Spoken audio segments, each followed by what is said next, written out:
England, 1811. The morning light filtered through the tall windows of Thornfield Hall, casting long shadows across the breakfast room where Seraphina sat alone. Again.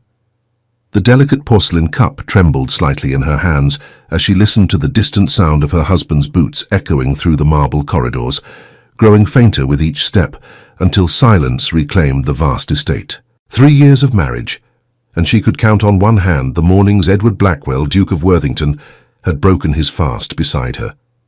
She was 23 now, no longer the hopeful bride of 20 who had arrived at these imposing gates with dreams of companionship woven from the romantic novels hidden in her trousseau.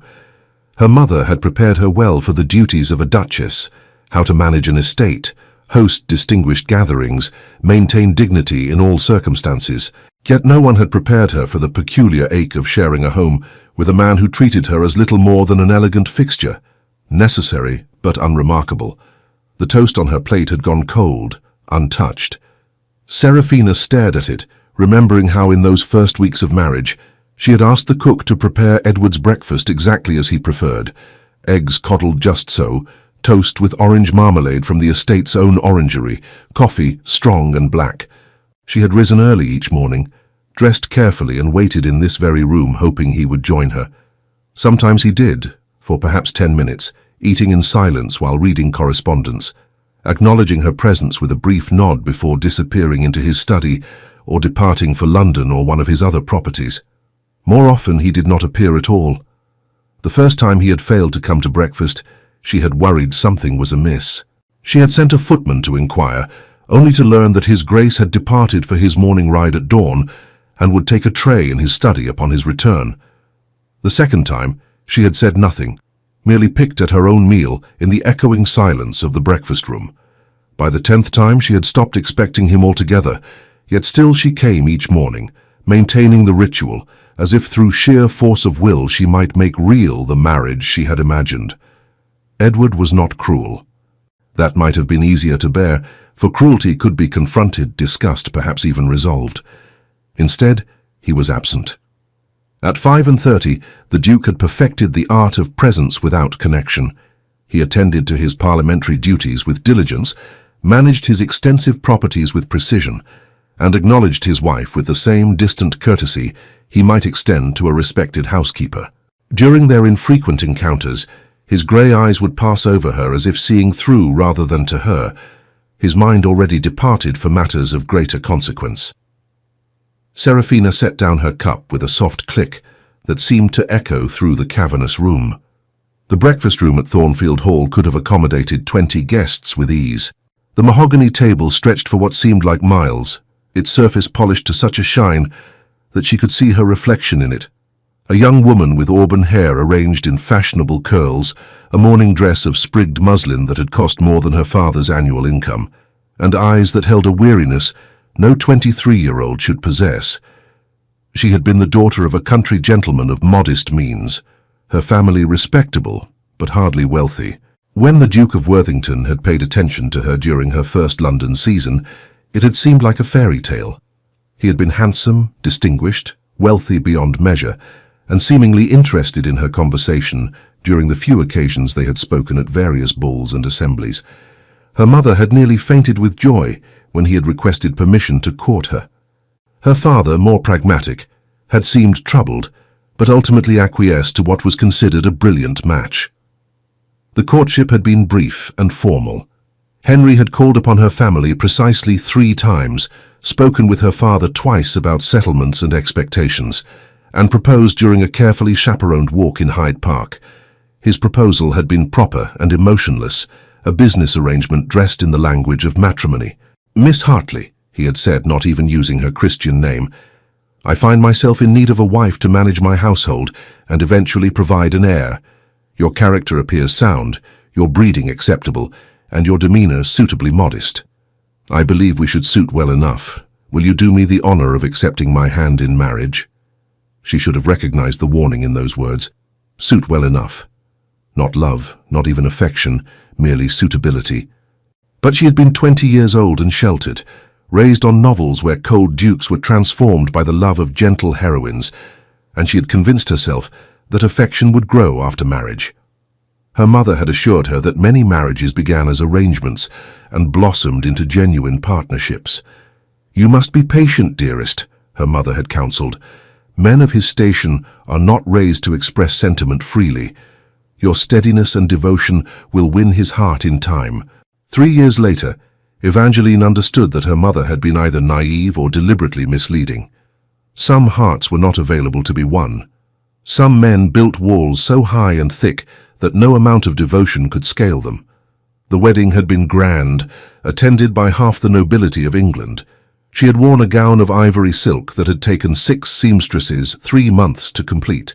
Henry had stood beside her at the altar in his formal attire, speaking his vows in a clear, emotionless voice that might have been reciting a parliamentary speech.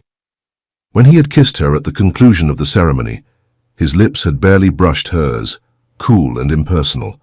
The wedding breakfast had been a blur of faces and well-wishes from people she did not know, all congratulating her on her brilliant match. Lady Thornbury, an older woman with sharp eyes and a sharper tongue, had taken her aside at one point. "You have done well for yourself, Gell," she had said, not unkindly. "Worthington is a cold fish, always has been, but he is honourable and wealthy. Keep your expectations modest, produce an heir or two, and occupy yourself with charitable works. You will have a comfortable life, which is more than most can claim." At the time, Evangeline had been offended by the woman's cynicism. Now she recognized it as kindness, an attempt to prepare her for reality, rather than leave her floundering in disappointed expectations. The journey to Ashmore Hall after the wedding had taken most of a day. Henry had ridden ahead on horseback while she followed in the ducal carriage, accompanied only by her new lady's maid, a stolid woman named Martha, who had been in service at Ashmore Hall for 20 years. Martha had attempted conversation initially, pointing out landmarks and offering tidbits about the estate and its history, but Evangeline had been too overwhelmed to absorb much beyond the growing certainty that she was travelling toward a life utterly foreign to everything she had known. Ashmore Hall had appeared on the horizon like something from a Gothic novel, a massive stone edifice with dozens of windows that caught the dying light of the sun, formal gardens stretching in geometric precision around the structure, and an avenue of ancient oaks leading to the main entrance. It was beautiful and imposing and utterly terrifying in its grandeur. Henry had been waiting at the entrance when her carriage arrived, flanked by what seemed like an army of servants, all lined up to greet their new mistress. He had handed her down from the carriage with perfunctory courtesy and led her through a bewildering introduction to the staff: Mrs. Hendricks, the housekeeper, Mr. Pembers, the butler, various footmen and maids, whose names she could not possibly remember, the cook, the head gardener, the steward who managed the estate. "Mrs. Hendricks will show you to your chambers and familiarize you with the household," Henry had said once the introductions were complete. "I trust you will find everything to your satisfaction. Dinner is served at 8. I shall see you then."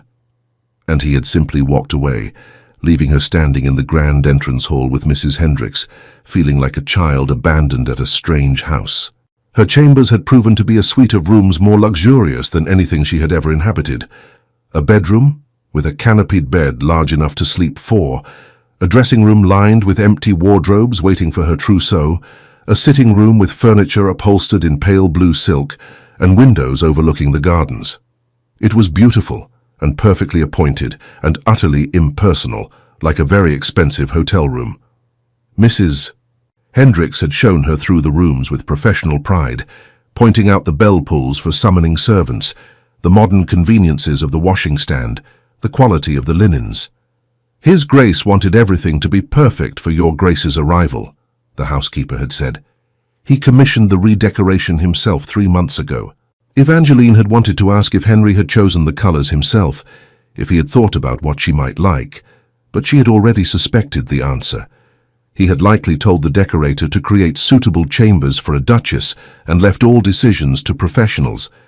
The rooms were lovely but contained nothing personal, nothing that suggested they had been prepared for her specifically, rather than for whatever woman might have agreed to become the Duchess of Worthington.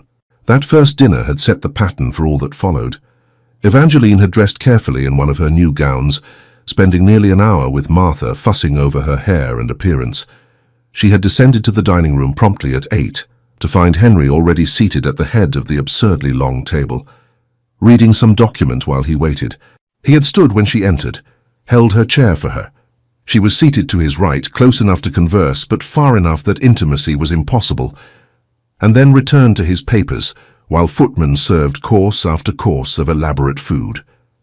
She had attempted conversation several times. "The estate is very beautiful. I should like to explore the gardens tomorrow if the weather holds." "Indeed. Mrs. Hendricks can arrange for a tour." "I noticed there is a pianoforte in the music room. Do you enjoy music, Your Grace?" "I have little time for such pursuits. Perhaps we might ride together someday. I enjoy riding, though I confess I am not an accomplished horsewoman." "I ride very early, before most are awake.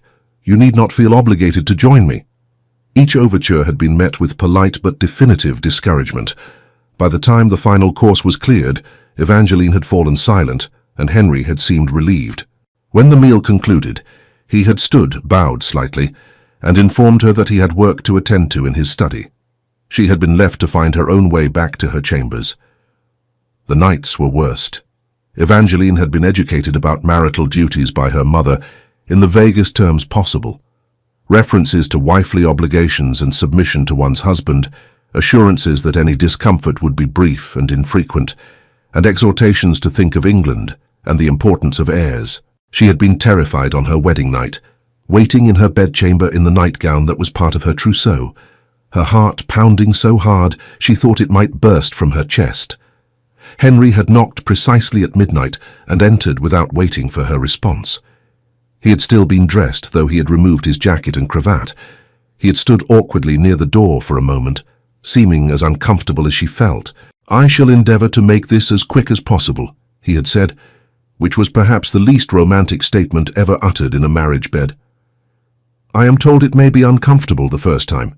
I apologize in advance for any distress." What followed had been exactly as uncomfortable as promised and utterly devoid of any tenderness or passion.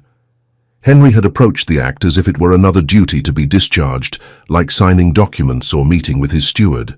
He had been neither rough nor gentle, merely efficient.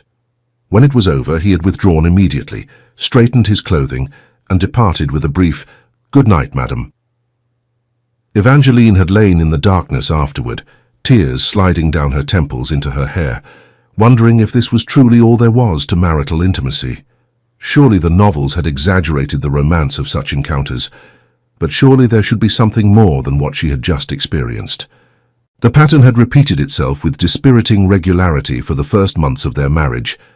Henry would appear in her chambers 2 or 3 times each week, perform his duty with mechanical precision, and leave. He never spent the night, never lingered, never kissed her except for one brief, perfunctory touch of lips at the start of each encounter. He rarely even looked directly at her face during the act, his gaze fixed somewhere past her shoulder, as if he were thinking of something else entirely. After the first 6 months, when no pregnancy had occurred, the visits became less frequent. After a year, they had dwindled to perhaps once a month.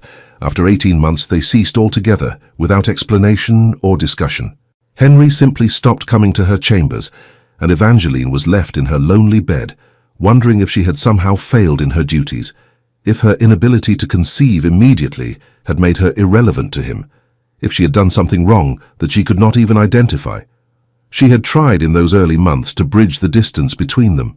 She had studied the household accounts and begun making suggestions to Mrs. Hendricks about economies that could be achieved without sacrificing comfort. She had taken an interest in the estate gardens, working alongside the head gardener to plan new plantings and restore neglected areas. She had attempted to engage Henry in conversation about these efforts, hoping to demonstrate her capability and worth. "I have been reviewing the household expenditures with Mrs. Hendricks," she had ventured one evening at dinner during their 3rd month of marriage. "I believe we could reduce costs by purchasing certain staples directly from local suppliers, rather than through intermediaries in London. If you and Mrs. Hendricks believe it wise, proceed as you see fit," Henry had replied without looking up from his plate. "Such matters are properly within your domain. I thought perhaps you might wish to review my proposals first." "That is unnecessary. I trust Mrs. Hendricks's judgment, and as you are now mistress of the household, These decisions are yours to make. It should have been empowering. He was granting her authority over the domestic sphere, as was proper for a wife, but his complete disinterest in even discussing her ideas had made clear that he truly did not care what she did, as long as it did not require his attention or involvement. She had tried to interest him in her musical abilities. The music room at Ashmore Hall contained a magnificent pianoforte, clearly expensive and well-maintained, though it seemed rarely used. Evangeline had always found solace in music, and she began spending several hours each day at the instrument, working through pieces she had learned before her marriage and teaching herself new compositions. One evening, she had gathered her courage and asked if Henry might like to hear her play. "I have been practicing a sonata by Mozart that I think came out rather well," she had said. "It would please me to perform it for you." He had glanced up from his newspaper with an expression of mild surprise, as if she had just suggested something peculiar. "I am certain you play admirably, madam.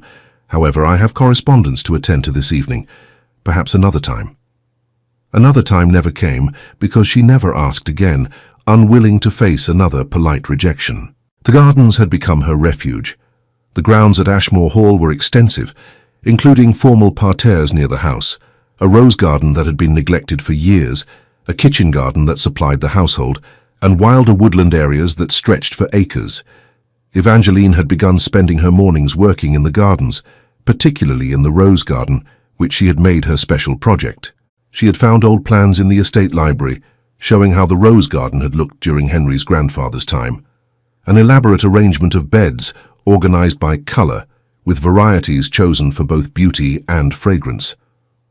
Over the years of neglect, many of the original roses had died or become overgrown, the beds choked with weeds, the pathways obscured. With the help of the head gardener, a taciturn man named Willis who seemed surprised but pleased by her interest, Evangeline had begun the slow work of restoration.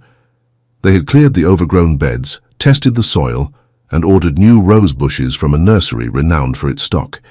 She had spent hours on her knees in the dirt, much to Martha's dismay, planting and pruning and nurturing the roses back to health. The work was physically demanding and left her exhausted each day, but it gave her something tangible to show for her time. The roses responded to her care, putting out new growth, eventually blooming in profusion. By the second summer of her marriage, the rose garden had become a showplace admired by the few guests who visited Ashmore Hall. Henry had walked through it once, accompanying a parliamentary colleague who had expressed interest in the gardens. Evangeline had been working in one of the beds when they appeared, and she had scrambled to her feet, acutely aware of her dirt-stained hands and the simple day dress she wore for gardening. "Your Grace," Henry's companion had said warmly. "What a magnificent garden. Is this your work?" "I have helped with the restoration, yes," Evangeline had replied, pleased despite herself. "Helped? Willis tells me Her Grace has done the majority of the planning and planting herself," the head gardener had interjected, earning a grateful smile from Evangeline. "How delightful to find a lady willing to actually work in her gardens rather than merely admire them from a distance," the guest had continued. "You must be very proud, Worthington." Henry had glanced around the garden with the same polite disinterest he showed everything else. "Yes, quite. The roses are very fine. Shall we continue to the stables? I wish to show you that stallion I mentioned." And that had been the extent of his acknowledgement of weeks of hard work and devotion. Evangeline had continued her efforts regardless, finding satisfaction in the beauty she created even if her husband never noticed. The gardens had become her statement to the world, proof that she existed, that she had impact, that she could create something lovely even in the midst of her lonely existence. The household staff had come to respect her, she realized. Mrs. Hendricks had begun consulting her regularly about household matters, and unlike Henry's dismissive delegation, the housekeeper's deference felt like genuine respect for Evangeline's judgment. The servants had responded well to her gentle management style, and she had earned their loyalty by learning their names, inquiring about their families, and ensuring they were treated fairly. When one of the scullery maids had fallen ill with a fever, Evangeline had personally nursed her, sitting up through several nights to ensure the girl received proper care. The maid had recovered fully, and word had spread through the staff that Her Grace had a kind heart. After that, the servants' attitude toward her had warmed considerably, though she suspected they also pitied her, aware as they were of the distance between the Duke and Duchess. But the respect of servants, however gratifying, could not fill the gnawing emptiness at the center of her existence. She had everything material comfort could provide, and nothing that truly mattered.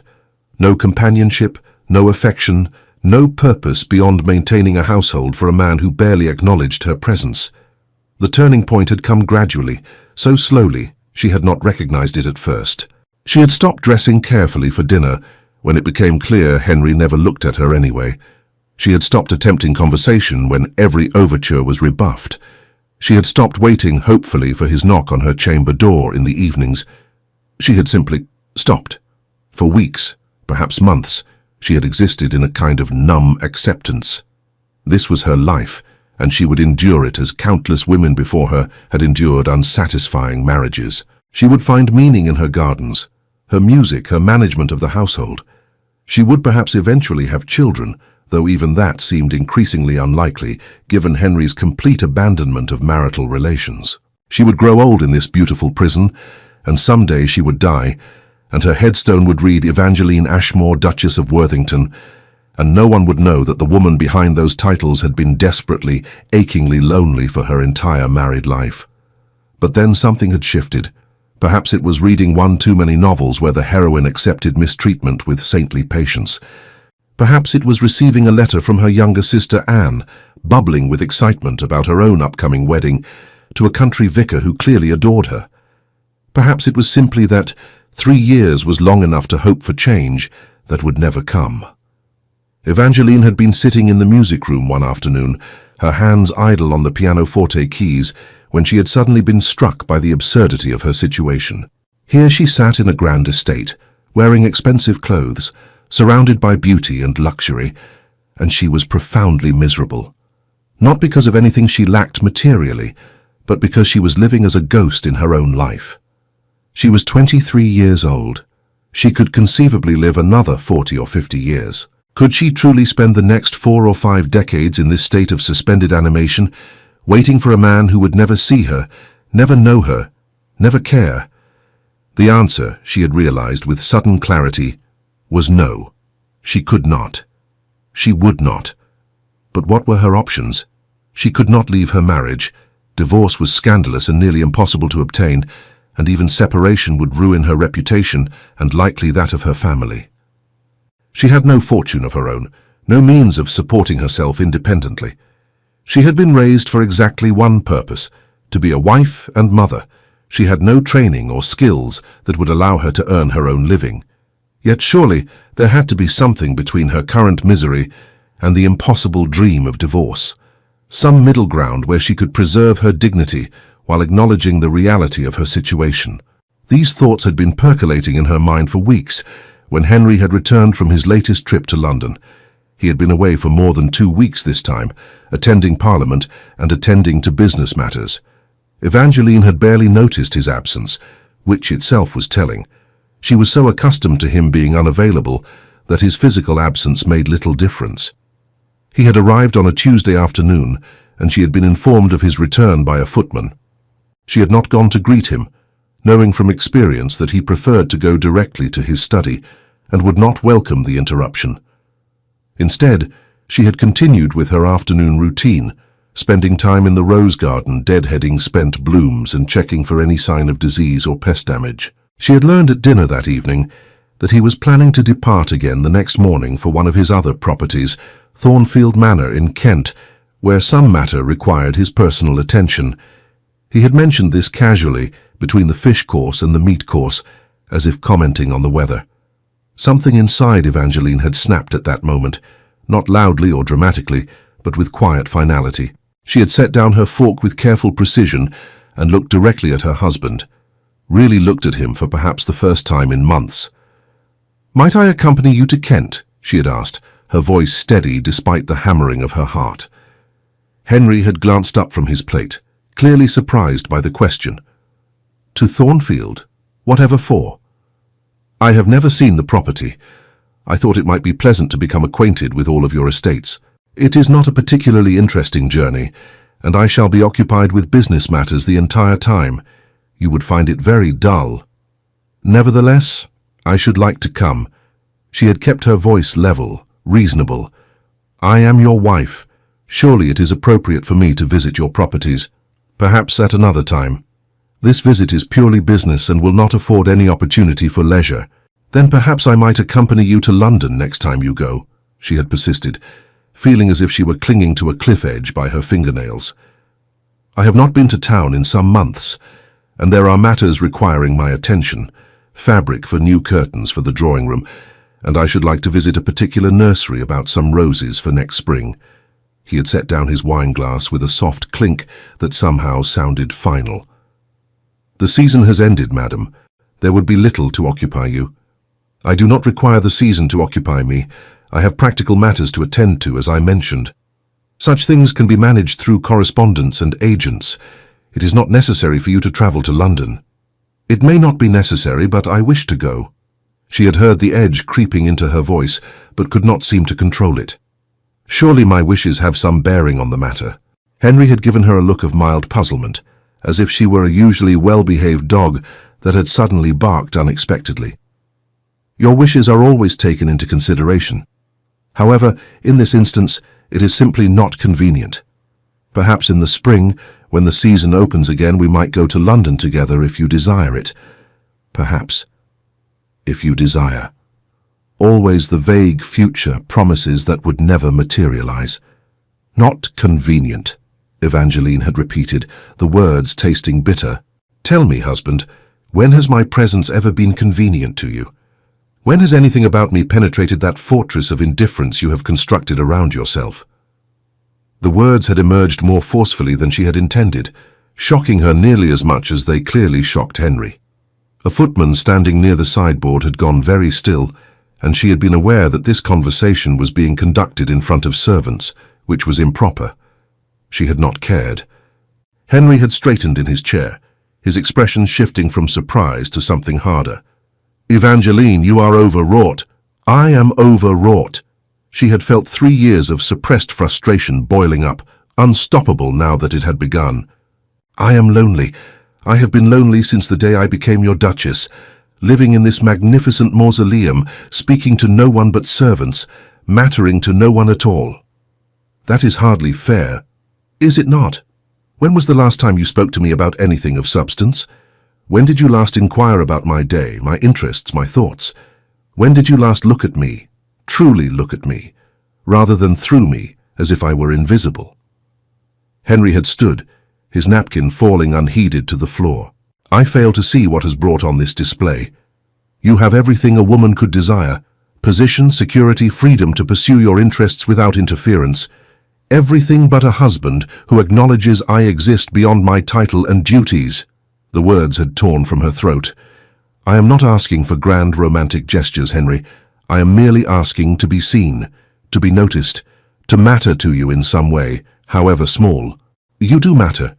How do I matter to you? Can you name a single thing about me beyond the fact that I manage your household competently? Do you know my favorite color, my favorite flower, what music I prefer, what books I read?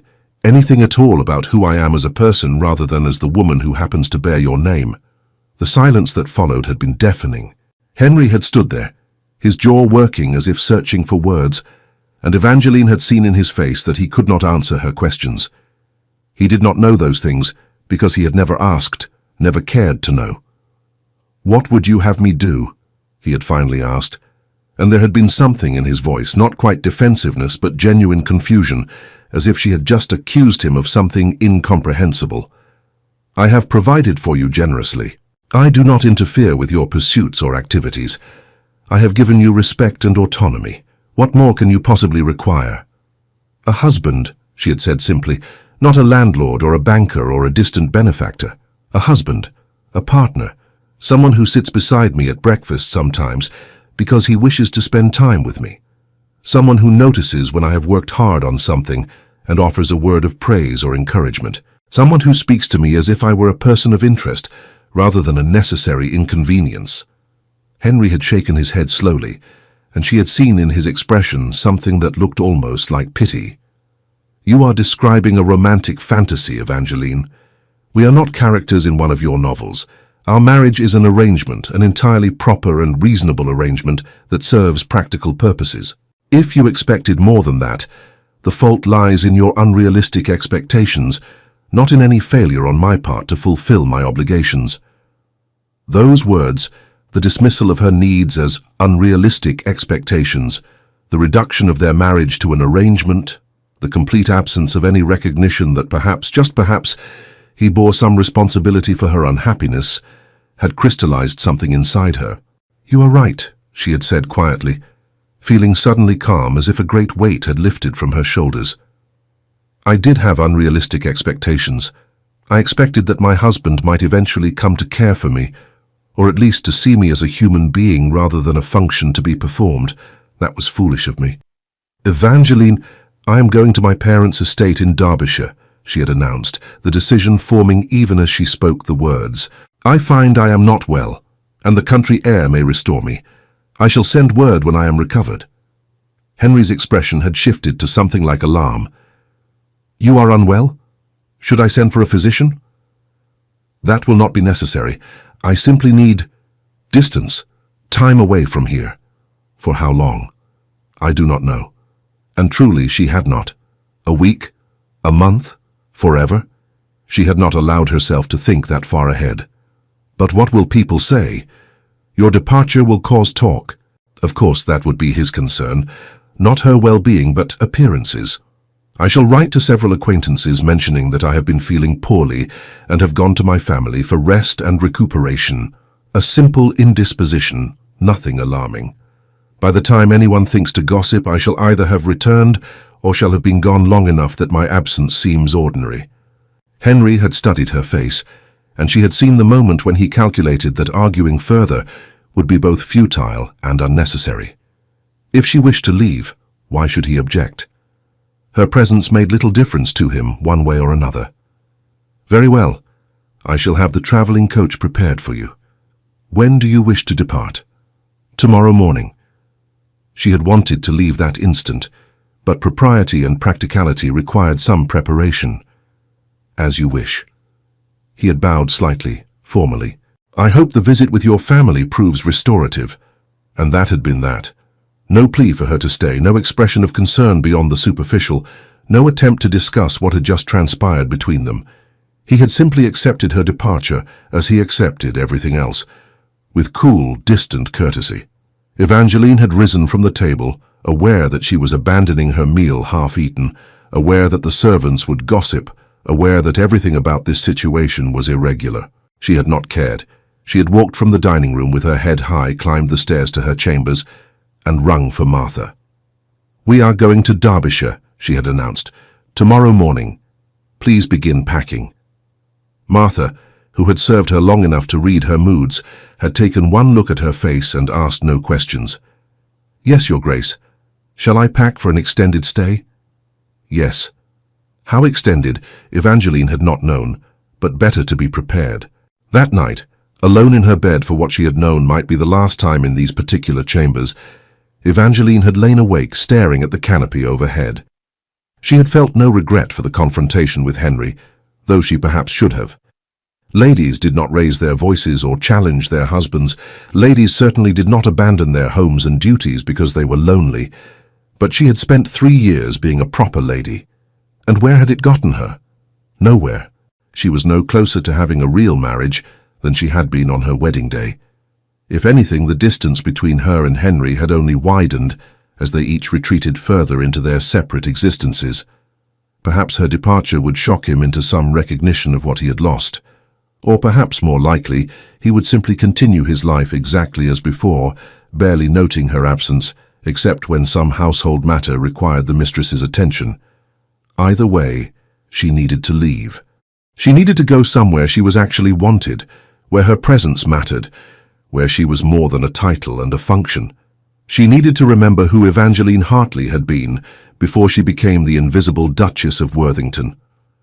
The next morning had dawned grey and drizzling, which had seemed fitting. Evangeline had dressed in travelling clothes, taken one last walk through her gardens, The roses were beginning to fade with the approach of autumn, their blooms growing sparse, and climbed into the travelling coach. Henry had been nowhere to be seen. She had learned from Mrs. Hendricks that he had departed at dawn for his morning ride, and was not expected to return until she would be well on her way. Whether this absence was deliberate or coincidental, she did not know, and tried not to care. As the coach had rolled down the long avenue of oaks, carrying her away from Ashmore Hall, Evangeline had looked back at the great house growing smaller in the distance. She had felt no surge of regret, no desire to ask the coachman to turn around, only a profound sense of relief, as if she had been holding her breath for 3 years and could finally exhale. She was going home, to parents who loved her, to a sister who would listen to her troubles, to a small manor house where she mattered simply because she was their daughter, not because of any title or duty. She was going to a place where she could remember what it felt like to be genuinely seen and valued. What happened after that, she would determine when she was ready. But for now, escape was enough. The journey to Derbyshire took 2 days, with an overnight stop at a respectable coaching inn. Evangeline spent most of the travel time staring out the window at the passing countryside, her mind curiously blank. She had expected to feel anguish or doubt about her decision, but instead she felt only a kind of peaceful numbness. Martha had attempted some conversation initially, comments about the weather, observations about the country they were passing through, but when Evangeline's responses remained monosyllabic, the maid had lapsed into silence. Martha was loyal and discreet. Whatever she thought about this sudden departure, she kept to herself. They arrived at Hartley Manor in the late afternoon of the second day. The house was exactly as Evangeline remembered it, a modest but comfortable country manor, nowhere near the scale of Ashmore Hall, but infinitely warmer. The gardens were slightly wild, the stone facade showed signs of weathering that could not be afforded, but it was home in a way the ducal estate had never been. Her mother had been in the front garden cutting flowers when the coach arrived. At the sight of the ducal crest on the carriage door, Mrs. Hartley had dropped her basket, flowers spilling across the path, and rushed forward with an expression of mingled joy and concern. "Evangeline, my dearest girl, we had no word you were coming." Her mother had embraced her tightly, then pulled back to study her face with worried eyes. "What has happened? Are you well? Is something amiss?" "I am perfectly well, Mama," Evangeline had assured her, though she felt tears prickling behind her eyes at the genuine warmth of her mother's greeting, such a contrast to Henry's indifferent farewell. "I simply felt the need for a visit home. I hope my arrival is not inconvenient." "Inconvenient? What nonsense! You are always welcome here, you know that." Mrs. Hartley had tucked Evangeline's arm through her own and begun walking toward the house. "Your father will be so pleased. He has been working in his study all day on some tedious correspondence. Anne is here as well. She and Mr. Whitmore have been going over wedding plans. Oh, she will be so delighted to see you." Indeed, her sister Anne had come flying out of the house moments later, her face alight with pleasure. At 19, she was on the cusp of her own marriage, and the contrast between her glowing happiness and Evangeline's own experience was both heartwarming and painful. "Evie! Oh, how wonderful! I have so much to tell you about the wedding preparations." Anne had caught her hands bouncing with excitement. "Mr. Whitmore's mother has been so kind, and we have found the loveliest fabric for my dress, and— But wait, why are you here? Not that I am not thrilled, but we were not expecting you." "I felt in need of country air and family," Evangeline had said, which was true enough. "May a duchess not visit her own family without an inquisition?" Her father had emerged from his study at the commotion, and the joy on his face at seeing her had made Evangeline's throat tight with emotion. Mr. Hartley was a scholarly man, more comfortable with books than social niceties, but he had always doted on his daughters. "My dear child," he had said warmly, kissing her forehead. "What a delightful surprise. Come, you must be exhausted from your journey. Let us get you settled, and then you shall tell us all your news over dinner." The family had swept her into the house, into the familiar warmth and slight chaos of her childhood home. How different it was from Ashmore Hall, where servants glided silently through vast rooms, and every surface gleamed with polish.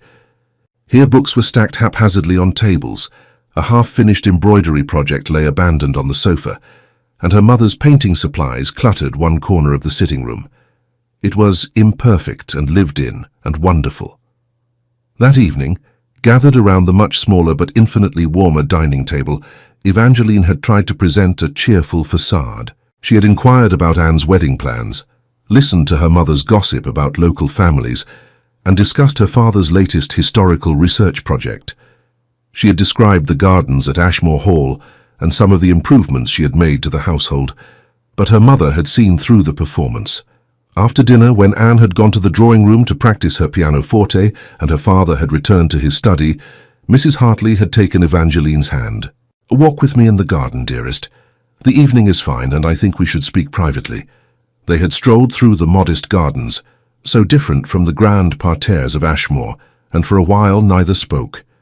Finally, her mother had said gently, "You are not happy." It was not a question. Evangeline had felt her careful composure crumble. "No, Mamma, I am not. Tell me." And so she had. Everything had poured out. The loneliness, the isolation, Henry's complete indifference, the mechanical nature of their brief intimacy that had ceased altogether, the emptiness of her grand existence. Her mother had listened without interruption, her face growing increasingly troubled. "I had hoped," Mrs. Hartley had said softly when Evangeline finally fell silent, "that he would come to appreciate you. You are so lovely, so capable, so kind. I had thought any man would be fortunate to have such a wife. He does not see me, Mamma. I am not certain he ever has. I am simply the woman he married because he required a duchess, and now that I have proven unable to quickly produce an heir, I am even less relevant to him. You have not quickened at all in 3 years.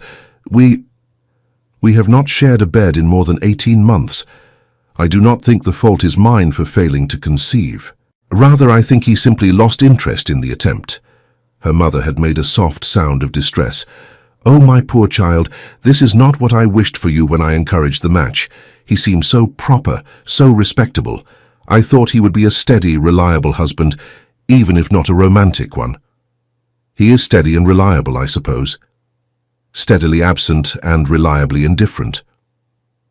They had walked in silence for a few more moments before her mother asked, "What will you do?" "I do not know. I cannot leave him permanently. The scandal would be insupportable, but I cannot bear to return immediately either. May I stay here for a time? I know it is an imposition." "An imposition? Evangeline, this is your home. You may stay as long as you wish, forever if you choose. Your father and I would be delighted to have you." The relief had been overwhelming. "I told Henry I was unwell and needed country air. If anyone inquires, that must be the story. I do not wish to cause gossip that might harm his reputation or reflect poorly on our family. You protect him even now, when he has given you so little consideration." Her mother had shaken her head. "You are too good, dearest, but yes, we shall say you are recuperating from some minor indisposition. No one need know the truth." And so Evangeline had settled into life at Hartley Manor. The first weeks had been a kind of convalescence, though not from physical illness. She had spent her days in simple pursuits, helping her mother in the garden, walking in the countryside, reading in the library, playing the pianoforte without worrying whether anyone heard or cared. She had helped Anne with wedding preparations, offering advice on household management, and listening to her sister's excited chatter about her future with Mr. Whitmore, who was clearly devoted to his intended bride. Watching Anne and Mr. Whitmore together had been bittersweet.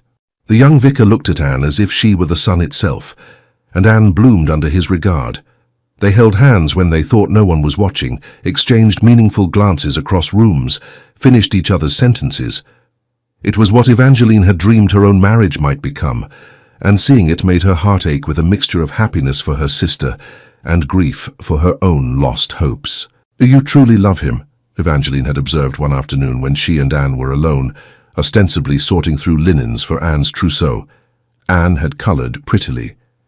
"Is it so obvious?" "Wonderfully so, and he clearly adores you in return." "I'm so fortunate, Evie. I know he is not wealthy or titled, but I do not care. He is kind and good and makes me laugh.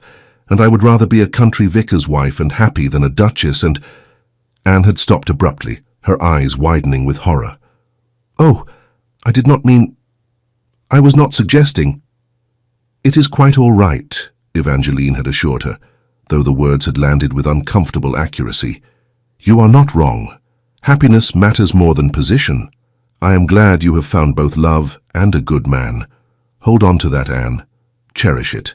The weeks had turned into a month, then 2. Evangeline had written brief, impersonal letters to Mrs. Hendricks about various household matters, maintaining the fiction that she was merely temporarily away. She had received equally brief responses from the housekeeper, assuring her that all was well at Ashmore Hall, and that His Grace was in good health when he was in residence, which apparently was not often. Henry himself had sent exactly 1 letter, about 3 weeks after her departure. It had been characteristically brief. "Madam, I trust this letter finds you improved in health. Mrs. Hendricks reports that several matters require your attention regarding the household. When you have recovered sufficiently to return, please send word so that appropriate arrangements may be made for your journey. I remain, etc. Worthington. Not your husband, not even Henry. Just his title, formal and distant. He had not asked what ailed her, had not expressed concern for her well-being beyond the perfunctory opening line, had not suggested that he missed her presence in any way. The letter had made clear that her absence was noted primarily as an inconvenience to household management. Evangeline had not replied. What would she say? "I am not physically ill, merely exhausted from loving a man who does not see me." Such sentiments could hardly be committed to paper, where servants might read them. As autumn deepened into early winter, Evangeline had begun to achieve a kind of peace. The constant ache of loneliness had eased, replaced by the comfort of being among people who genuinely cared for her. She had helped with Anne's wedding preparations, which took place in late November in the village church. It had been a simple ceremony but filled with joy, and Evangeline had cried happy tears as she watched her sister pledge her life to a man who so obviously treasured her. After the wedding, with Anne departed for her new home in the neighboring county, Evangeline had settled more permanently into life at Hartley Manor. She had begun teaching music to several local children, finding satisfaction in their progress. She had helped her mother with charitable work in the village, visiting the sick and distributing supplies to families in need.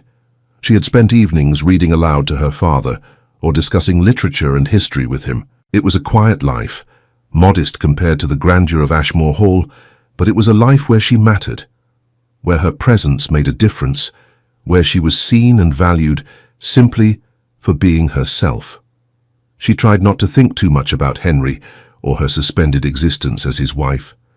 Sometimes at night, alone in her childhood bedroom, she would wonder if he ever thought of her, if her absence had made any impression whatsoever on his well-ordered life. Probably not, she concluded. He likely appreciated the reduction in household complexity her departure represented. The thought should have made her angry, but instead she felt only a dull sadness. What a waste it all was. A marriage that could have been a partnership, reduced to a legal formality because one party refused to engage emotionally, and the other had finally exhausted her capacity to keep trying. As winter set in and Christmas approached, Evangeline helped her mother prepare for the holiday. It would be a simple celebration, just the 3 of them now that Anne had her own household to manage. They decorated with greenery from the estate, and Evangeline made gifts with her own hands, embroidered handkerchiefs for her father, a new collar for her mother's favorite day dress. She tried not to think about Christmas at Ashmore Hall, wondering if Henry would even notice the holiday, or if it would pass unremarked in that great silent house. At Ashmore Hall, Henry Ashmore was discovering that a house could be too quiet. The realization had come gradually, so slowly he had not immediately recognized it. The first week after Evangeline's departure, he had barely registered her absence. He had been occupied with business matters, Parliament was in session, and his days had been full of the usual demands on his time and attention. The second week, he had noticed small inconveniences. Meals were less predictable. Mrs. Hendricks kept asking him what he preferred for dinner, questions that had apparently been directed to the Duchess previously. He had found himself uncertain how to answer. Did he have preferences? Evangeline had always ensured the menus suited his tastes, though he could not recall ever discussing those tastes with her. The third week he had returned to Ashmore from London to find the house subtly different. Nothing dramatic, just small things. The flowers in the entrance hall were wilting, no one having thought to replace them. The music room door stood open, the pianoforte silent and somehow accusatory in its muteness. The gardens visible from his study window looked neglected, though the staff maintained them adequately enough. It was simply that no one was directing the work with Evangeline's passionate attention to detail. He had walked through the rose garden one morning, his boots crunching on the gravel paths. Many of the bushes were being prepared for winter, but he could see that the work lacked the careful touch Evangeline had brought to the space. Roses that she would have wrapped protectively for the cold season were left exposed. Beds that she would have mulched stood bare. Willis, the head gardener, had approached him hesitantly. "Begging your Grace's pardon, but I wondered if you might know when Her Grace plans to return. There are decisions to be made about the spring plantings, and she typically likes to plan the new arrangements herself." "I do not know when the Duchess will return," Henry had replied, hearing the stiffness in his own voice. "Make whatever decisions you deem appropriate." Willis had looked distressed. "The thing is, Your Grace, I don't rightly know what Her Grace would want. She has particular ideas about color combinations and bloom times and such. I'd hate to order plants she wouldn't care for." Henry had realized he had no idea what to tell the man. What were Evangeline's preferences for the gardens she had poured such effort into? He did not know. He had never asked, never paid attention beyond the vaguest awareness that the grounds looked well maintained. "Do your best," he had said finally, inadequately. "I am certain whatever you choose will be satisfactory." But Willis had not looked reassured, and Henry had walked away feeling oddly unsettled. The fourth week, Henry had found himself standing in the breakfast room at an hour when he would normally have been in his study or out riding. The room was empty, the table set for one. How many mornings had Evangeline sat here alone, waiting for him to join her? How many times had he dismissed the opportunity to share her company because he had deemed his own activities more important? He sat in his usual chair and picked up the newspaper a footman had left for him. The eggs and toast arrived, prepared exactly as he liked them. How had the cook known his preferences when he had never communicated them directly? Evangeline, of course. Somehow she had learned what he liked and had seen to it that he was served accordingly. When had she done that?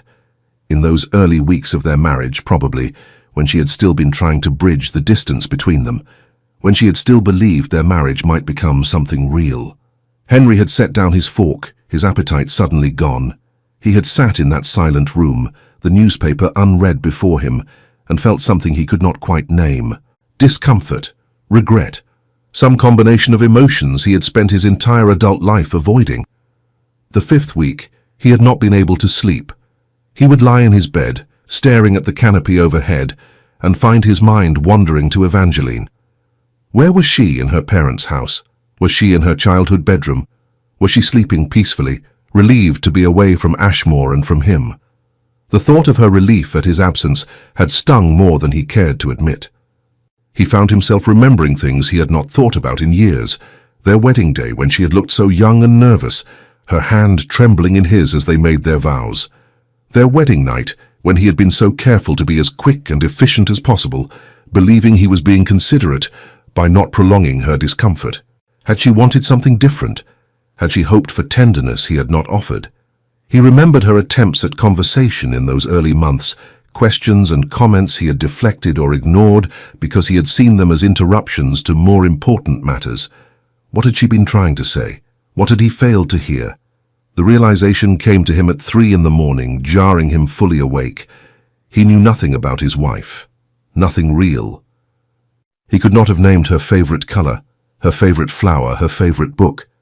He did not know what made her laugh, what frightened her, what she dreamed about.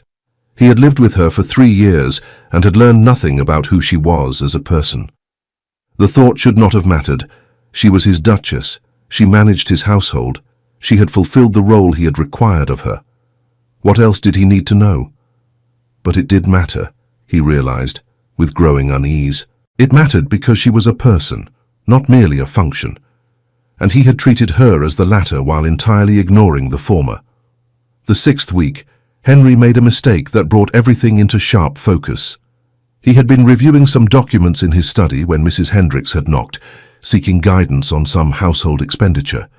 He had approved it absently, then added, "Please have the Duchess review the accounts at her convenience." Mrs. Hendricks had stood very still. "Your Grace, the Duchess is not in residence." "Oh, yes, of course." He had felt heat rise to his face at the slip. "I had forgotten momentarily." After the housekeeper left, Henry had sat motionless at his desk. He had forgotten Evangeline was gone.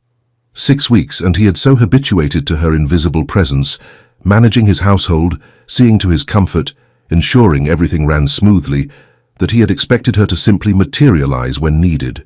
How long had he taken her for granted? How thoroughly had he relegated her to the background of his existence? The 7th week, he began noticing more absences. The drawing room where Evangeline had spent her evenings stood unused, its furniture arranged just as she had left it, a book still open on the side table where she had apparently been reading when she decided to leave. Henry picked up the book, poetry, something by Wordsworth, and found himself wondering if she had enjoyed it. Had she read poetry because it brought her pleasure, or because she had so few other diversions in her isolated existence?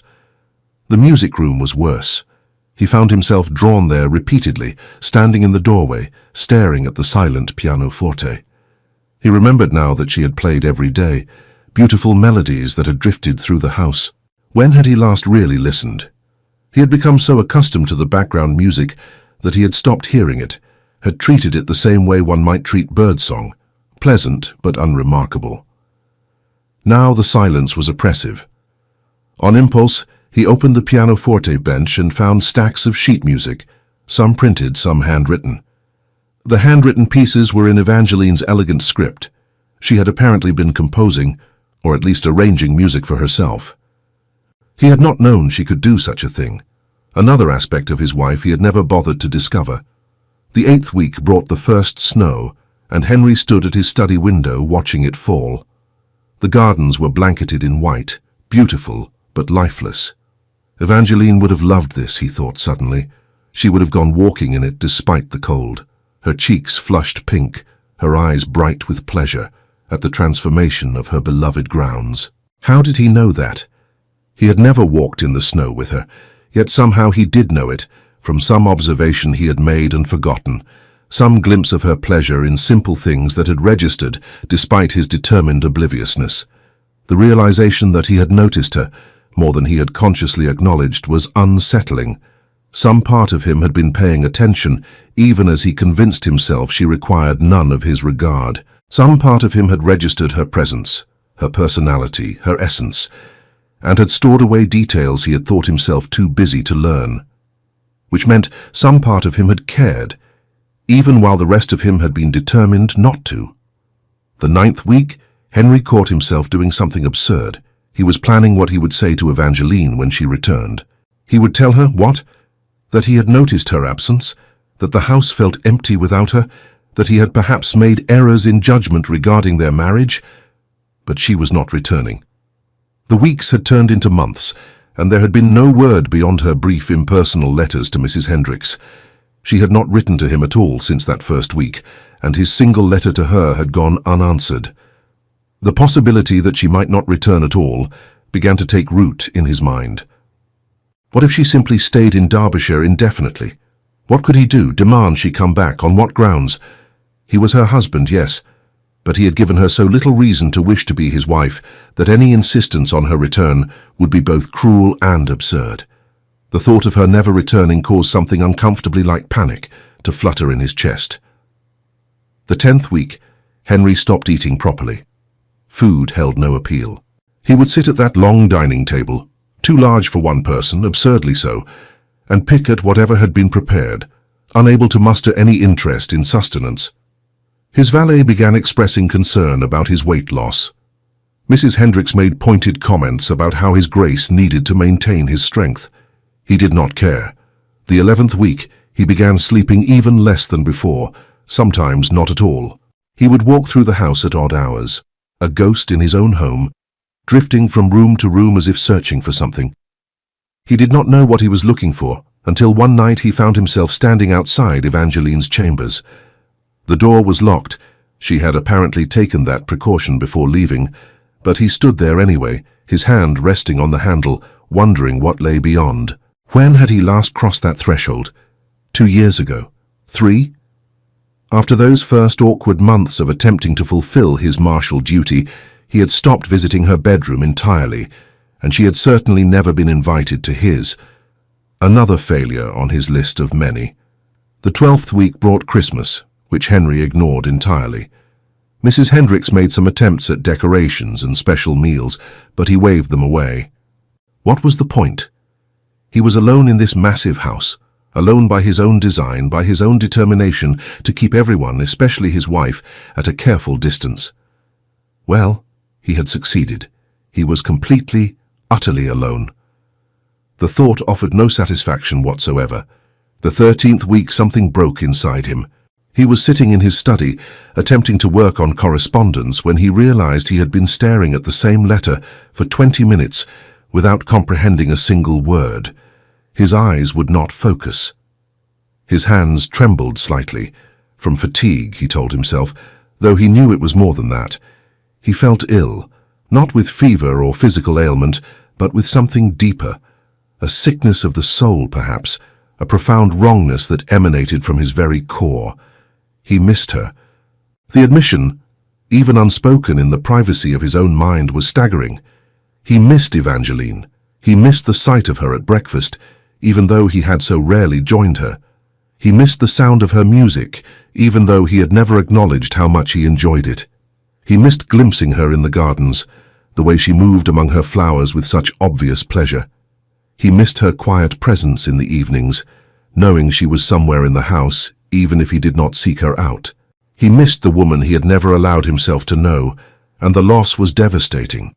Because it was not merely that she was absent from Ashmore, it was that she was absent from his life, and had been, he realized with sickening clarity, from the very beginning. He had married her and then systematically prevented her from being truly present in his existence. He had pushed her away, ignored her, dismissed her, until she had finally done the only rational thing and left. And now he was paying the price for his coldness. Now he was discovering, too late, that he had had something precious and had discarded it through sheer emotional cowardice. The 14th week, Henry began his decline in earnest. The illness he had cultivated through weeks of poor sleep and inadequate nutrition finally took hold. He developed a fever, a cough that would not subside. The physician was summoned and prescribed rest, proper nourishment, and a cessation of worry.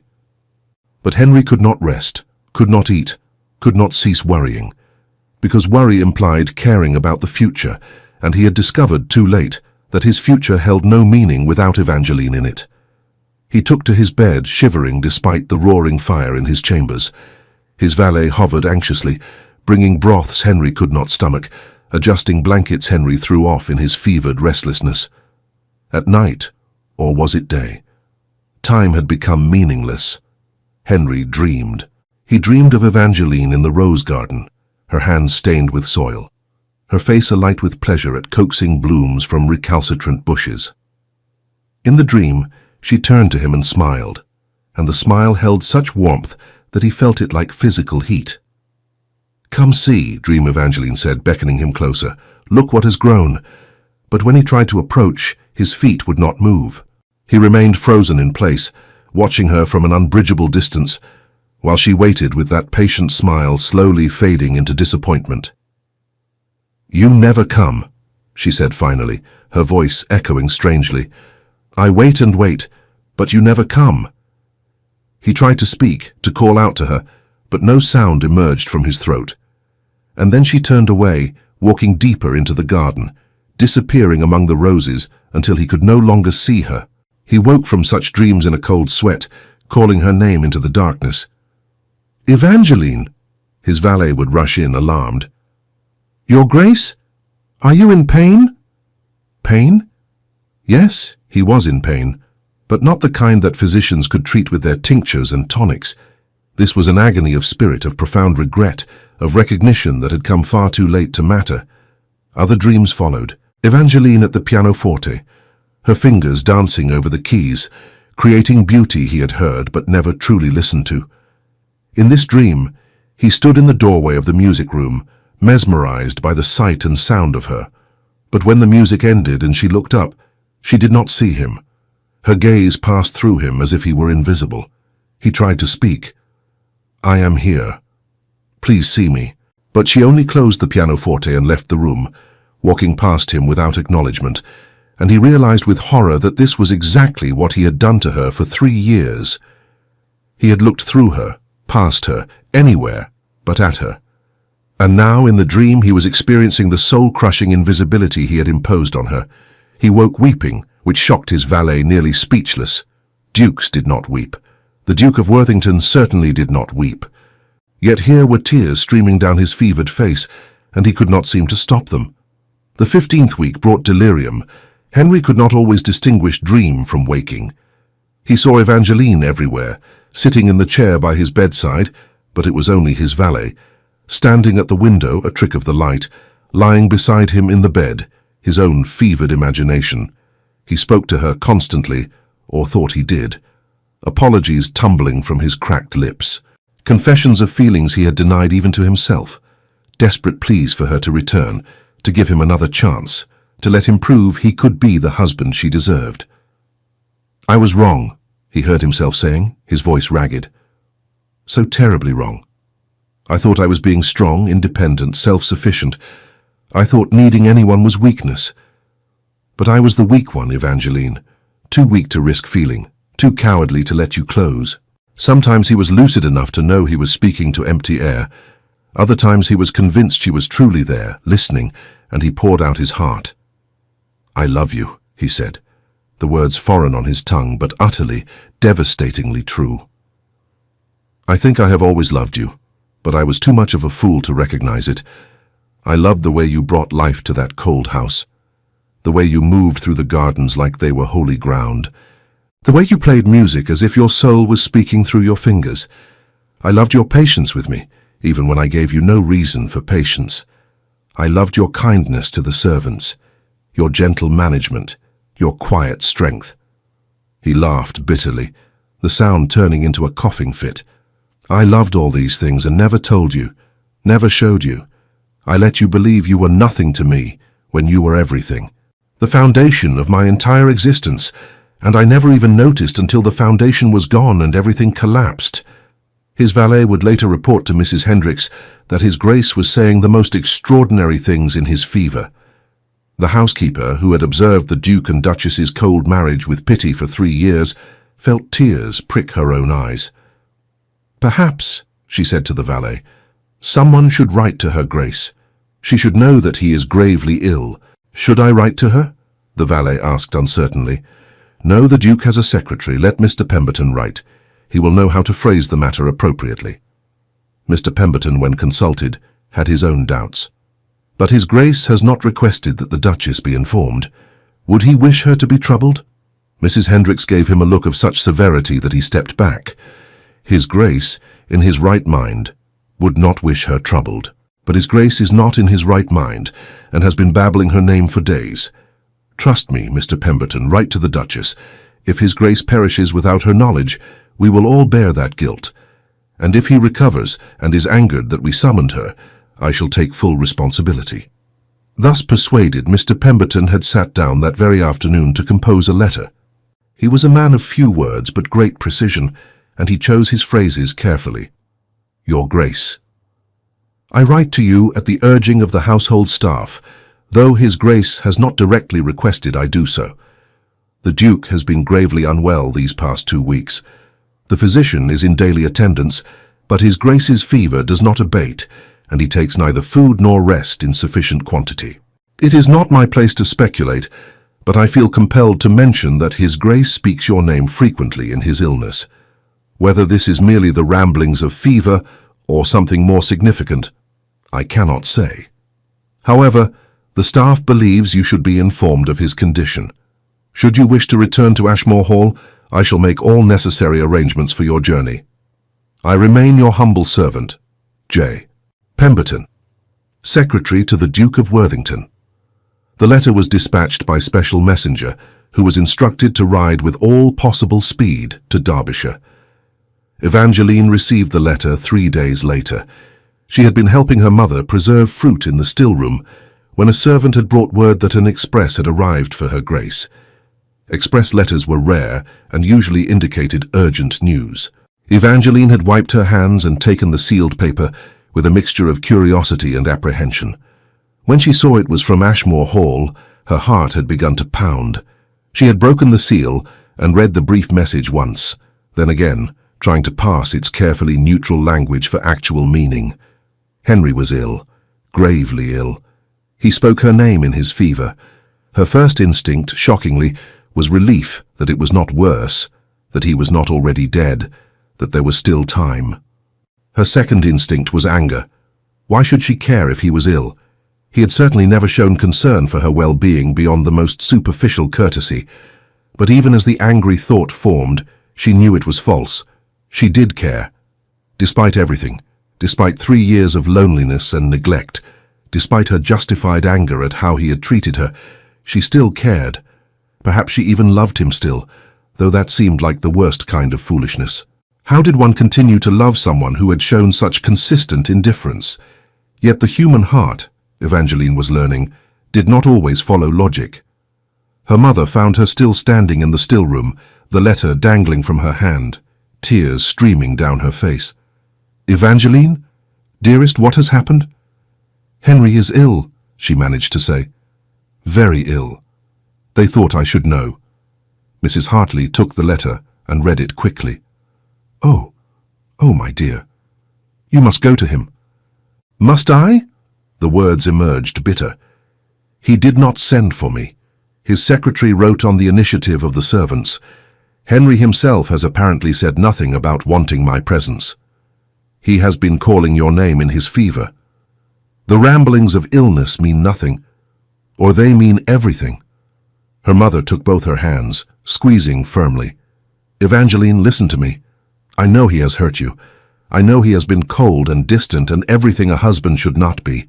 But he is still your husband, and if he should perish while you remain here nursing your justified grievances, you will regret it for the rest of your life.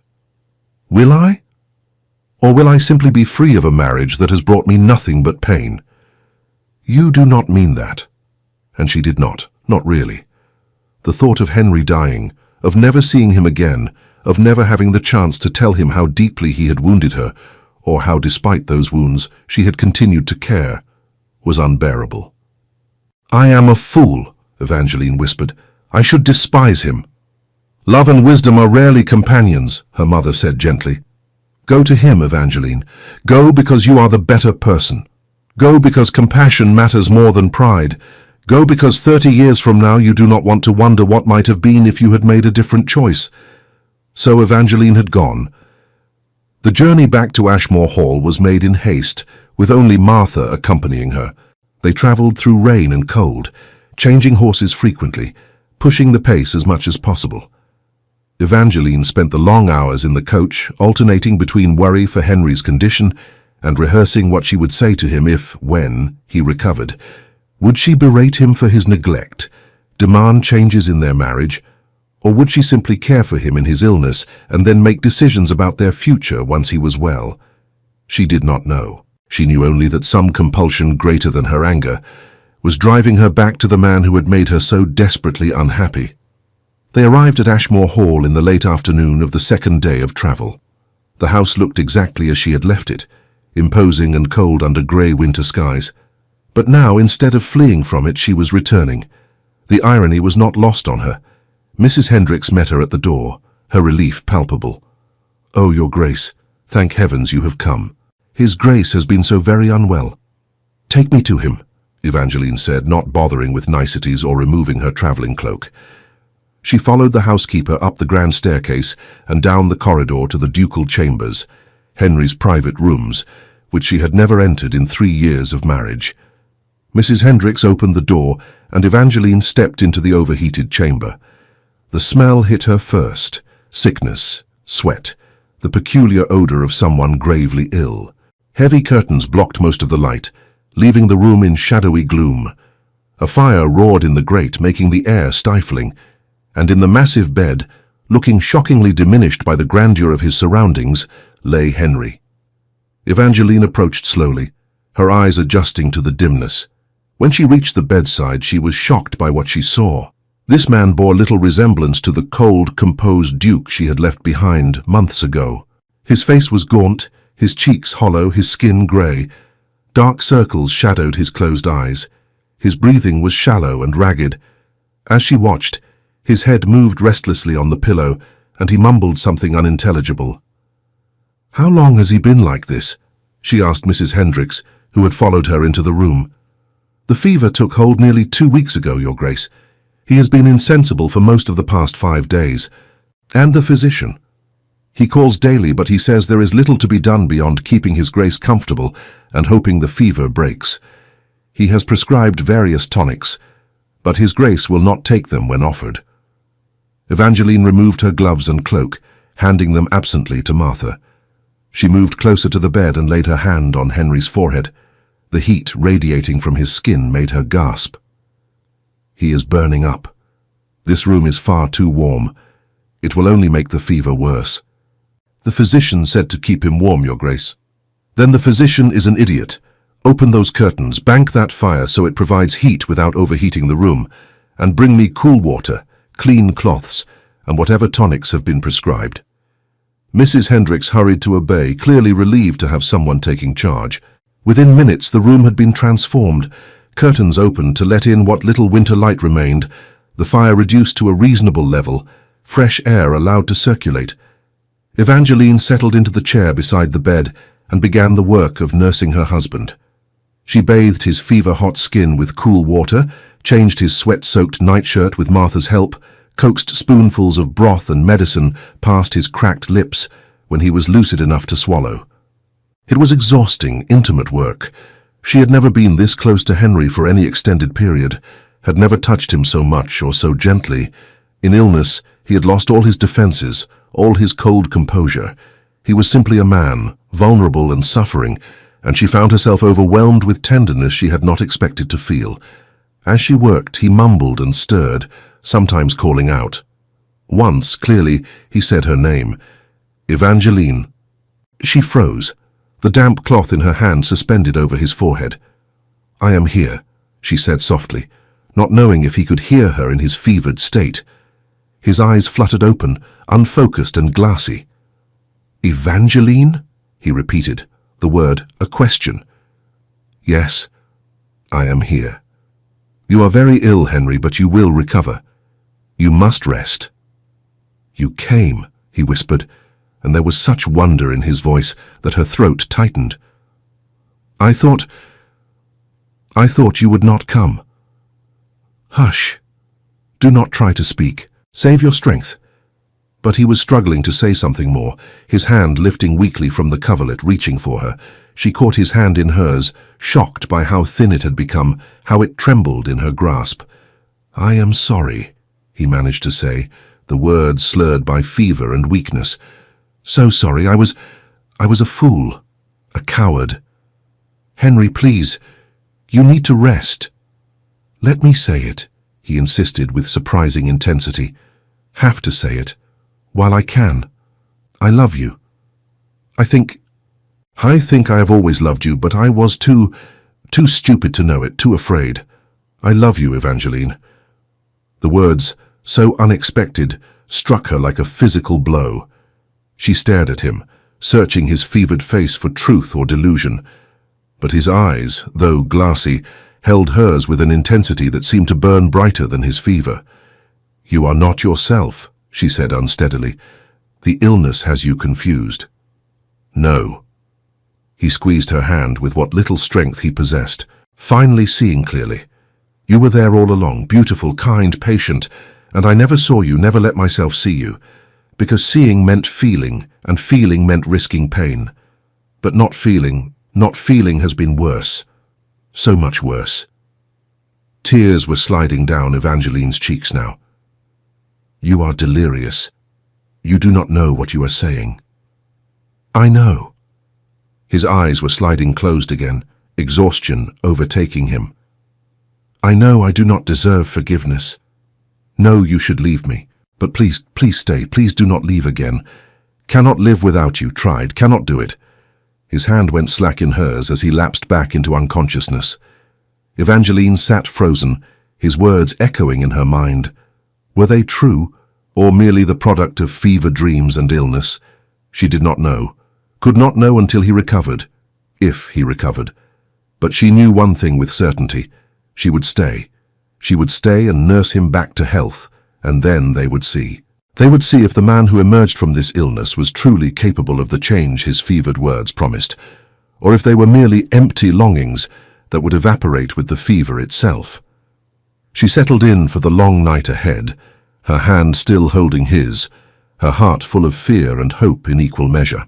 The next days passed in a blur of exhausting routine. Evangeline rarely left Henry's bedside, sleeping only in snatches in the uncomfortable chair, eating the meals Martha forced upon her, devoting all her energy to fighting for her husband's life. Because that was what it had become, a fight. The fever raged, sometimes spiking so high that she feared his brain would boil. She applied cool compresses constantly, changed his bedding multiple times a day, forced fluids past his lips, drop by drop, when he was too insensible to swallow properly. The physician came and went, looking increasingly concerned. The fever should have broken by now, he said on the 4th day of Evangeline's vigil. I do not understand what is keeping it elevated. Evangeline thought she understood. Henry's illness was not merely physical. It was a manifestation of the sickness of spirit he had cultivated through months of misery and self-neglect. His body was failing because his will to live had diminished. He had in effect begun dying of loneliness and regret before the fever had even taken hold. He needs a reason to fight, she said to the physician. He needs to want to live. The doctor had given her a strange look but said nothing. What could he say? That the best medicine was love. That seemed far outside his medical expertise, so Evangeline provided that reason herself. She talked to Henry constantly, whether he could hear her or not. She told him about the gardens and what needed to be done in the spring. She described the household matters awaiting his attention. She read to him from books in his library, history and philosophy, subjects she guessed he enjoyed, though she had never actually discussed his reading preferences with him. And sometimes late at night when no servants were present, she spoke more personally. You must recover, Henry, she whispered, her hand clasped around his. You must get well because we have so much yet unresolved between us. You have said things I need you to explain when you are coherent, and I have things to say to you as well. She found herself recounting stories from their marriage, moments she had thought forgotten or insignificant. Do you remember the first Christmas after we wed? She asked his still form. I had decorated the house with greenery, and I was so proud of how it looked. You walked through on your way to your study, and you paused, just for a moment in the entrance hall. You looked around, and I thought you were going to comment, to notice all the work I had put into making the house festive. But then you simply continued on your way without a word. She laughed softly, sadly. I cried in my room afterward. Martha thought I was being foolish, weeping over such a small thing. But it was not small, was it? It was one more confirmation that I was invisible to you. She fell silent, then added, Yet you had paused, I realize that now. You had noticed, even if you did not comment. That was something, I suppose. A small something, but more than nothing. The days blended together. Evangeline lost track of time, measuring hours only by the slight variations in Henry's condition. Was he slightly cooler? Did he rest more peacefully? Or was the fever climbing again, requiring renewed efforts with the cooling cloths? Mrs. Hendricks and Martha tried to convince her to rest properly, to take a real sleep in her own bed, but Evangeline refused. She would not leave him. Some superstitious part of her believed that her presence was the tether keeping him alive, and if she left, even for a few hours he might slip away. On what she later calculated was the 6th day of her vigil, something changed. She had fallen into a light doze in her chair when a sound woke her. She jerked upright, instantly alert, and looked at the bed. Henry's eyes were open, truly open, not the glassy half-awareness of fever. His gaze was fixed on her face with an expression of such intensity that her breath caught. "Evangeline," he said, and his voice, though weak, was clear and rational. "You are really here." "Yes," she managed, hardly daring to believe. "Your fever. Let me check." She pressed her hand to his forehead and nearly sobbed with relief. Still warm but dramatically cooler than it had been, the fever had broken. "How long?" he asked. "How long have I been ill?" "Nearly 3 weeks total. I have been here for 6 days." He closed his eyes briefly, processing this information. When he opened them again, they glistened with moisture. "You came even after everything you came." "I am your wife," she said, which was answer and non-answer in one. "The wife I treated abominably," he whispered. "The wife I drove away through my own cold-hearted foolishness, yet you came when I was dying. You are not dying, not anymore. The fever has broken. You will recover now." "Will I?" His gaze held hers. "Or have I broken something that cannot be repaired?" Evangeline did not know how to answer that. She stood, putting physical distance between them. "You need rest, real rest, now that the fever has passed. And food, proper food, to restore your strength. I shall have Mrs. Hendricks send up some broth." She made for the door, needing escape from those penetrating eyes, from the vulnerability in his expression, from the confusion of her own roiling emotions. "Evangeline," his voice stopped her at the door. "Please, before you go, I need to know, did I truly say the things I believe I said, or was it all fever dreams?" She turned back slowly. "What do you believe you said?" "That I love you, that I have been a fool, that I cannot live without you." He watched her face intently. "Did I say those things?" "You did." "And did I mean them, do you think? Or was I merely delirious?" She met his gaze steadily. "That, Your Grace, is what you must determine when you have fully recovered. Fever may loosen one's tongue, but only clarity of mind can confirm truth of heart." And with that she left the room, leaving him to contemplate her words. Henry's recovery, once begun, proceeded steadily. Within a week he was sitting up in bed, taking solid food, regaining some color in his face. Within 2 weeks he was out of bed, though still weak and easily fatigued. Throughout this time, Evangeline remained at Ashmore but carefully maintained distance. She oversaw his care, consulted with the physician, ensured he followed all prescribed treatments, but she did not sit with him for extended periods, did not engage him in personal conversation, did not give him opportunity to expand on those fevered confessions. She needed time to think, to feel, to decide what she wanted from this marriage, and from this man who claimed in his illness to have finally seen her. Henry, for his part, seemed content to allow her this space, though she sometimes caught him watching her with an expression of such longing that it made her chest ache. He was unfailingly courteous, thanked her for her care, made no demands on her time or attention beyond what his recovery required. It was so unlike the old Henry that she hardly knew what to make of it. 3 weeks after his fever broke, Henry was well enough to leave his chambers. Evangeline was in the drawing room, attempting to return to some semblance of normal routine, when he appeared in the doorway. He looked thinner than she remembered, his frame diminished by his illness, but he was dressed properly and stood without visible assistance. His grey eyes sought hers across the room. "Might I join you?" he asked, his voice holding a diffidence she had never heard from him before. "It is your house, Your Grace. You need not ask permission to enter any room." "Perhaps not, but I am asking nonetheless." She gestured to a chair near hers, and he crossed the room, lowering himself carefully onto the seat as if still uncertain of his strength. For a moment they sat in silence. Then Henry spoke.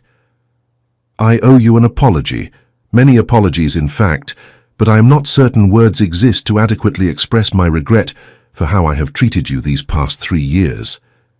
Evangeline set aside the embroidery she had been pretending to work on. "An apology is a beginning, I suppose." "Only a beginning, yes, and insufficient even for that." He leaned forward, his elbows on his knees, his hands clasped. "I have spent the weeks of my recovery thinking, examining my behavior, my choices, my wholesale failure as a husband. And what conclusions have you reached?" "That I have been every kind of fool." That I took a precious gift, your presence, your devotion, your patience, and treated it with incomprehensible disregard. That I was raised by a cold father to believe emotion was weakness, and I embraced that teaching so thoroughly that I nearly destroyed any chance at genuine happiness. He paused, seeming to gather his thoughts. My father married my mother for her connections and dowry. They lived separate lives, maintained separate chambers, interacted only when social necessity demanded. I observed this as a child and concluded that this was how marriages functioned, that expectations beyond practical partnership were foolish and weak. So you repeated your father's mistakes, Evangeline said quietly. I did, without ever questioning whether there might be another way. I married you believing that providing material comfort and proper respect was sufficient. I thought I was being a good husband by not interfering with your activities or making excessive demands on your time. You did not even speak to me, Henry. For 3 years you barely spoke to me about anything of significance. I know, God help me, I know that now. I was afraid. That surprised her. Afraid? The Duke of Worthington afraid? Terrified, he admitted, of opening myself to anyone, of allowing vulnerability, of caring too much and potentially being hurt. So I maintained my walls, kept myself isolated and safe, and in doing so, I hurt you, the one person who deserved my care and attention most. Evangeline felt tears prickle behind her eyes. I tried so hard, Henry.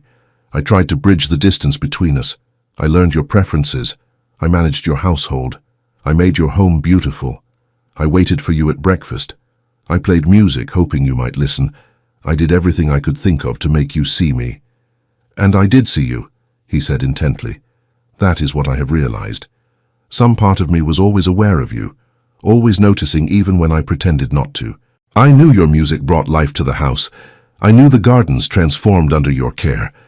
I knew that when I returned from travel, everything ran more smoothly because of your management. I saw all of this. I was grateful for all of this. But I never told you, never let you know that you mattered. Why? If you noticed, why did you not simply say so? Because saying so would have meant acknowledging I needed you, that I depended on you, that you had become essential to my existence. And I could not allow myself to need anyone. His voice broke slightly. I was taught that need was the ultimate weakness. So instead, you taught me that I was utterly unnecessary to you, that my presence or absence made no difference whatsoever. Henry flinched as if struck. Yes, and I nearly made that terrible lie into truth, because when you left, Evangeline, everything fell apart. The house became a tomb. The silence was deafening. I could not eat, could not sleep, could not function. Everything that gave my life structure and meaning was gone, and I finally understood that all of it, had been built on the foundation of your presence. He stood, moving closer to where she sat, then kneeling beside her chair so their faces were level. The gesture was so unexpected, so uncharacteristic of the proud man she had married, that she caught her breath. I told you in my fever that I love you, he said, his eyes holding hers with desperate intensity. You questioned whether those words were true or merely delirium. I am here now in full possession of my faculties to tell you that they were absolutely true. I love you, Evangeline. I have loved you far longer than I was willing to admit to myself, and I will spend the rest of my life proving that love to you if you will give me that chance. Tears were streaming down her face now. How can I trust this? How do I know this is not just fear of being alone speaking? That once you are fully recovered and back to your usual life, you will not simply revert to your old ways. You cannot know, he admitted. I cannot offer proof beyond my words and my commitment to change. But I can tell you this, the man I was before my illness, that cold, isolated, emotionally stunted man, has truly died. I cannot go back to being him even if I wished to. That illness burned away all my defenses, all my pretenses, and what remains is simply a man who loves his wife desperately and wants nothing more than the chance to build a real marriage with her. I do not want grand romantic gestures, Henry, she said through her tears. I want the everyday things, conversations, shared meals, your actual presence, not just your physical proximity. Then you shall have them, all of them. Every day for the rest of our lives. He took her hands in his, and she felt the tremor in his grip. Whether from lingering weakness or emotion, she could not tell. "I want to know you," he continued. "Everything about you. Your favorite color, and I am ashamed that I do not know it. Your favorite flower, though I suspect roses given your devotion to the rose garden. Your dreams, your fears, your opinions on everything from politics to poetry. I want to sit beside you at breakfast and hear about your plans for the day. I want to listen to you play the pianoforte and actually hear the beauty you create. I want to walk through the gardens with you and learn the names of all the plants you have so lovingly tended." "It is blue," Evangeline whispered. "I beg your pardon?" "My favorite color, it is blue. The particular shade of blue in the morning sky just after sunrise." A smile broke across Henry's face, the first genuine smile she had ever seen from him. Blue, the color of hope and new beginnings. How perfectly appropriate. Despite herself, Evangeline felt an answering smile tug at her lips. "You are correct about the roses. They are my favorite flower, though I am particularly fond of the old garden varieties, the ones that bloom once in glorious profusion and then spend the rest of the season preparing for next year's display."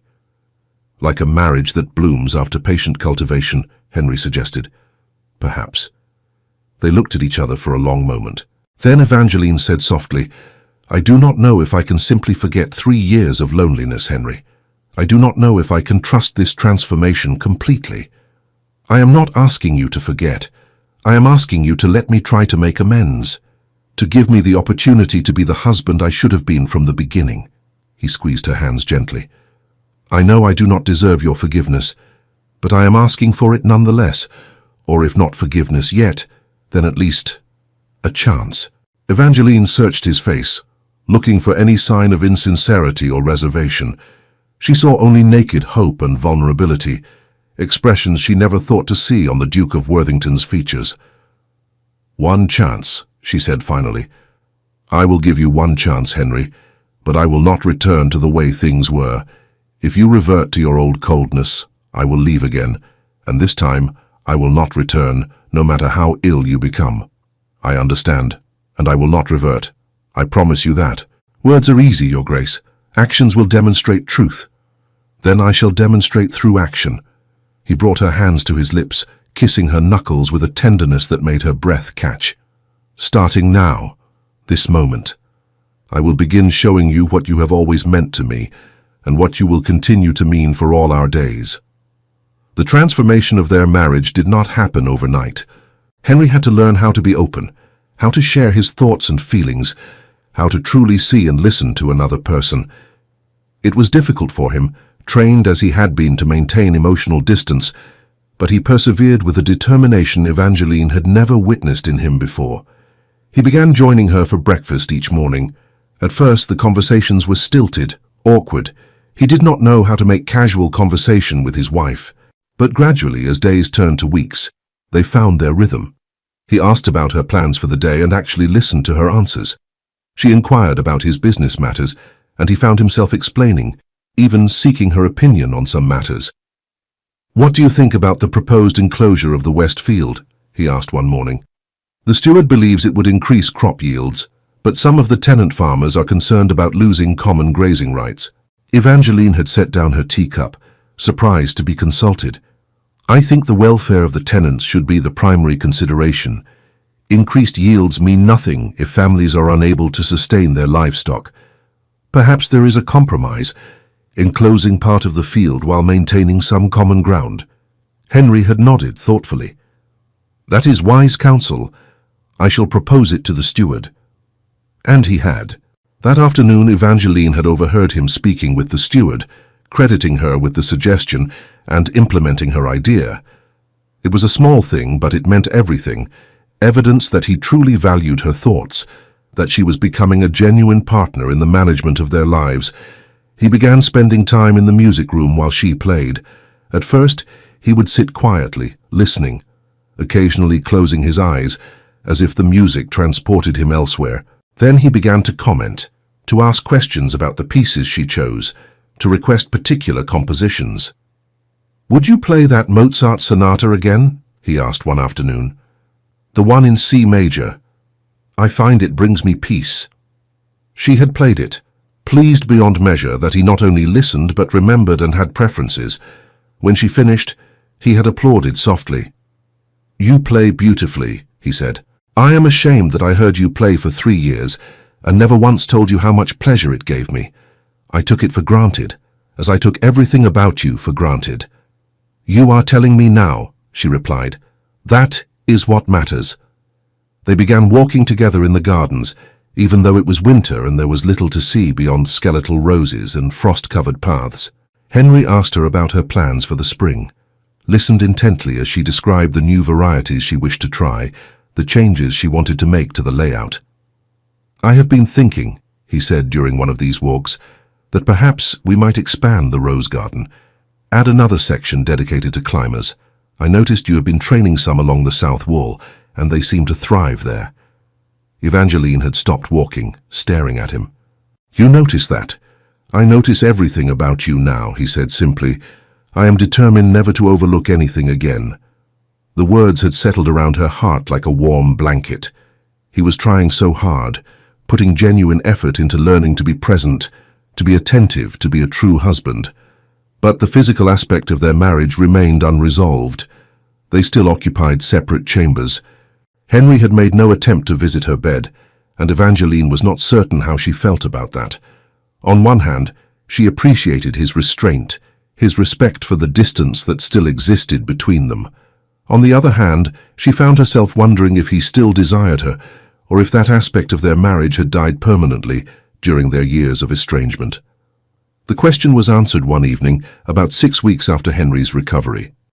They had been sitting together in the drawing room, she with her embroidery, he with a book in comfortable silence. When the clock struck 10, Evangeline had set aside her work and risen to retire for the night. "Good night, Henry," she had said, moving toward the door. "Evangeline." His voice had stopped her.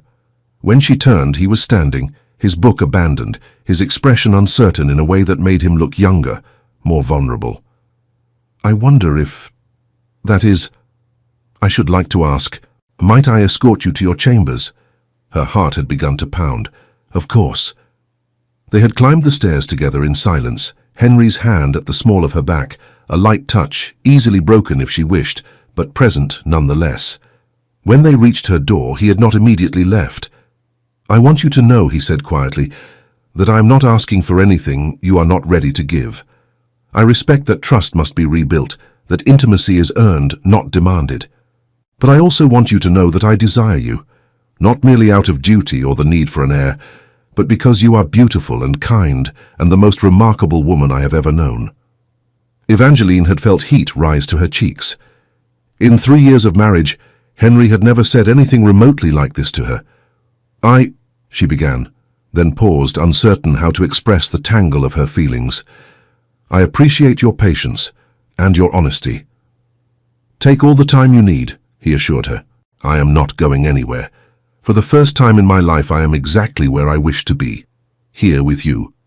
He had lifted her hand to his lips, kissed it with lingering tenderness, then released her and stepped back. "Good night, Evangeline. Sleep well." She had entered her chambers in a daze, her hand tingling where his lips had touched. Martha had helped her prepare for bed, but Evangeline had barely noticed, her mind replaying that conversation, that kiss, the look in Henry's eyes. He desired her, not as a duty but as a woman. The thought was intoxicating and terrifying in equal measure. The next day their morning routine had continued as usual, but there was a new awareness between them. Evangeline found herself noticing things she had never let herself see before. How Henry's eyes would linger on her face, the slight smile that played at his lips when she spoke, the way he seemed to take genuine pleasure in her company. It was seductive, this attention. After years of invisibility, being seen, truly seen and clearly appreciated, was heady beyond measure. Their conversations grew deeper, more personal. Henry began sharing things about his childhood, his relationship with his cold father, his struggles with expectations placed upon him from birth. "I never learned how to simply be," he confessed one morning over breakfast. "Everything was about duty, appearance, maintaining the dignity of the title. Emotion was self-indulgence. Vulnerability was weakness. I was taught to be a duke before I was taught to be a human being. That sounds like a very lonely way to grow up, Evangeline said softly. It was, and I perpetuated that loneliness into my adult life, never questioning whether there might be another way, until you left and the loneliness became unbearable, and I finally understood what I had been doing to myself, and to you. Do you ever resent me for leaving? She asked. For abandoning my duties? Resent you? Evangeline, leaving was the sanest thing you could have done. You should have left far sooner than you did. The fact that you endured 3 years of my neglect speaks to your patience and strength, not to any failure on your part. These conversations were healing for both of them. Evangeline began to understand the man behind the cold facade, to see how his upbringing had shaped him, to recognize that his emotional distance had been learned behavior, not inherent cruelty. And Henry began to understand the depth of hurt he had caused, the cumulative impact of 3 years of small dismissals and larger rejections. I wish I could go back, he said one day as they walked through the winter gardens. I wish I could start over, do everything differently from the beginning. We cannot change the past, Evangeline replied. We can only shape the future. Then I shall shape a future worthy of you, he promised. A future where you never doubt your value, never question your importance, never feel invisible again. He was proving true to his word. The household staff had noticed the change and commented on it in whispers. The Duke, who had barely acknowledged his wife's existence, now sought her company constantly. They took meals together, walked together, spent their evenings together. He consulted her on estate matters, valued her opinions, treated her as the partner she should always have been. Mrs. Hendricks had pulled Evangeline aside one day, tears in her eyes. "Oh, Your Grace, I am so happy to see you both together as you should be. I had worried, we all had worried. But seeing you now, seeing him look at you the way he does, it gives this old heart such joy." The staff's approval mattered more than Evangeline had expected. These people had witnessed her loneliness, had pitied her silent suffering, and now they were witnessing her gradual happiness. Their genuine pleasure in the transformation of the ducal marriage felt like a validation of sorts. As winter slowly began yielding to early spring, another change occurred. The physical awareness between Evangeline and Henry, which had been building for weeks, reached a breaking point. It happened on a mild March evening. They had been sitting together in the drawing room, and Henry had been reading aloud from a book of poetry, something he had begun doing at Evangeline's request. His voice was pleasant, deeper than she had realized, and the intimacy of listening to him read love poems was affecting her in ways she had not anticipated. When he finished a particular sonnet about enduring love and looked up to find her watching him, something in his expression shifted. He set the book aside and moved from his chair to sit beside her on the sofa. "Evangeline," he said quietly, "I find I can no longer pretend that I am content with the chaste distance we have been maintaining." Her breath caught. "Henry, let me finish, please." He took her hand, his thumb stroking across her knuckles in a gesture that sent shivers up her arm. "I told you I would be patient, and I have tried to be, but I am discovering that patience has its limits when one is desperately in love with one's own wife." "You are in love with me?" The words emerged as barely more than a whisper, hopelessly, completely, so thoroughly in love that I can think of little else. His grey eyes held hers with an intensity that made her tremble. "But I will not press you. If you need more time, I will wait. If you wish to maintain separate chambers indefinitely, I will accept that. Your comfort and wishes are paramount." Evangeline found herself thinking of all those nights in the early months of their marriage, when Henry had come to her chambers with such cold efficiency, had used her body without tenderness, had left her feeling hollow and used. She thought of the 18 months of complete abandonment that had followed, the message she had received that she was not even desirable enough for him to continue his mechanical visits. This man beside her now bore no resemblance to that cold, distant husband. This man looked at her as if she were precious, spoke to her as if her feelings mattered, touched her hand as if it were a privilege rather than a right. "I am afraid," she admitted quietly. "Of me? Of what I might do? of being hurt again, of believing in this change and then discovering it was temporary, of being vulnerable and then being dismissed. Henry lifted her hand to his lips, kissed her palm with aching tenderness. I cannot promise I will never make mistakes. I am still learning how to be the husband you deserve, but I can promise that I will never again dismiss you, never again treat you as invisible, never again take you for granted. You are the center of my existence, Evangeline. Everything else orbits around that truth. She studied his face, searching for any hint of insincerity. She found only earnest devotion and barely restrained longing. Kiss me, she said suddenly, surprising herself with her boldness. Henry's eyes widened. Are you certain? Kiss me, Henry. Not the perfunctory peck you gave me at our wedding, or the mechanical prelude to duty. Kiss me as if you mean it. Kiss me as if I matter. He needed no further encouragement. He cradled her face in both hands, his touch gentle, reverent, and lowered his mouth to hers. The kiss was nothing like anything they had shared before.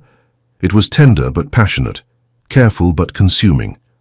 His lips moved against hers, with a skill and attention she had never experienced, and when his tongue traced the seam of her lips, requesting entrance, she opened to him without hesitation.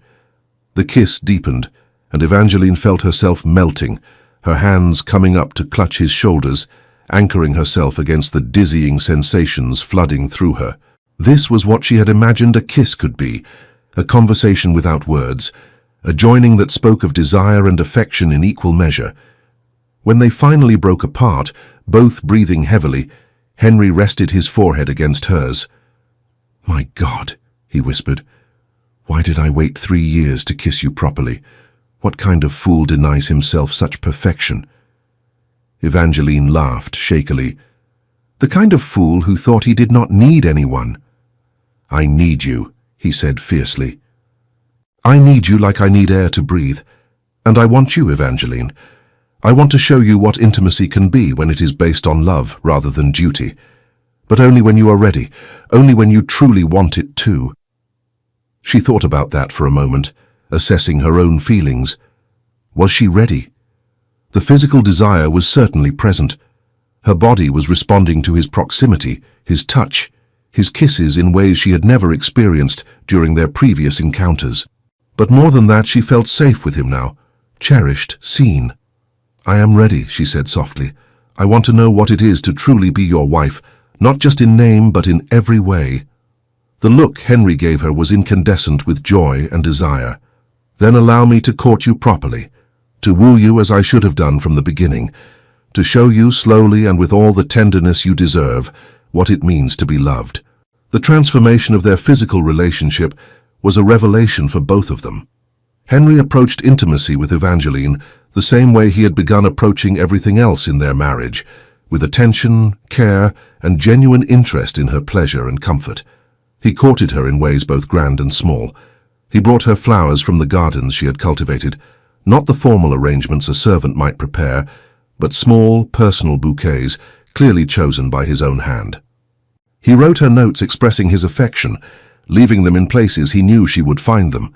He arranged for a new pianoforte to be delivered from London, a superior instrument from the finest maker.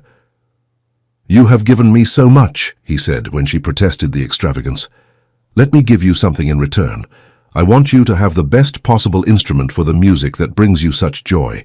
He continued to spend time with her constantly, walking in the gardens despite the lingering chill of early spring, sitting with her while she played, reading together in the evenings.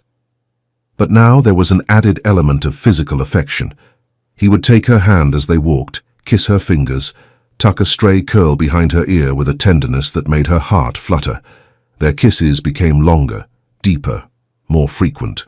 Evangeline found herself anticipating them, craving them, disappointed on the rare occasions when Henry left for the night without claiming her lips.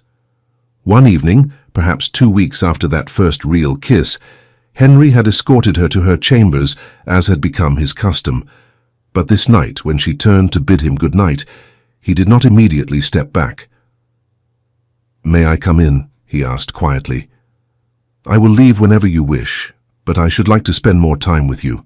Her heart pounding, Evangeline had opened the door wider in silent invitation. Henry entered her chambers, the first time he had done so in more than 2 years, and looked around as if seeing them for the first time. "It is lovely," he said. "Peaceful. Very much like you." They sat together on the small sofa in her sitting room, and Henry pulled her close, tucking her against his side.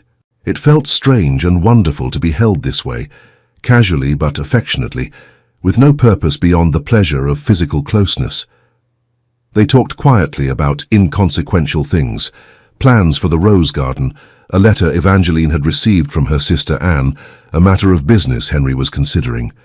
But beneath the ordinary conversation, tension was building.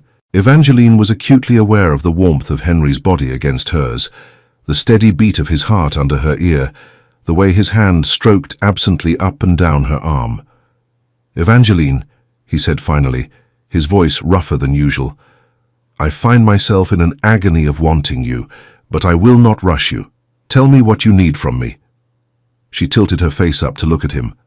"I need you to make me forget every cold, mechanical encounter we shared before.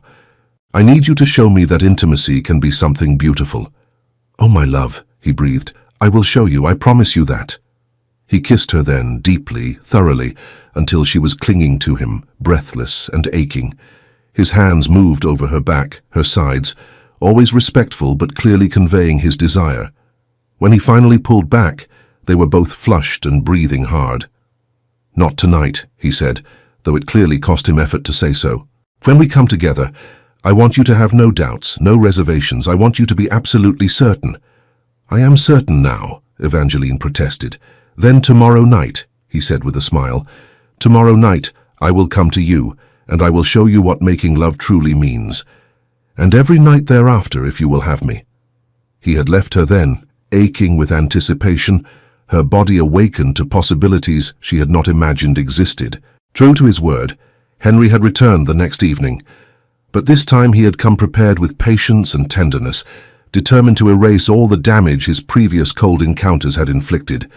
He had undressed her slowly, reverently, telling her how beautiful she was, how long he had wanted to see her this way, how precious she was to him. When she had been shy, self-conscious in her nakedness, he had kissed her until the shyness faded into desire.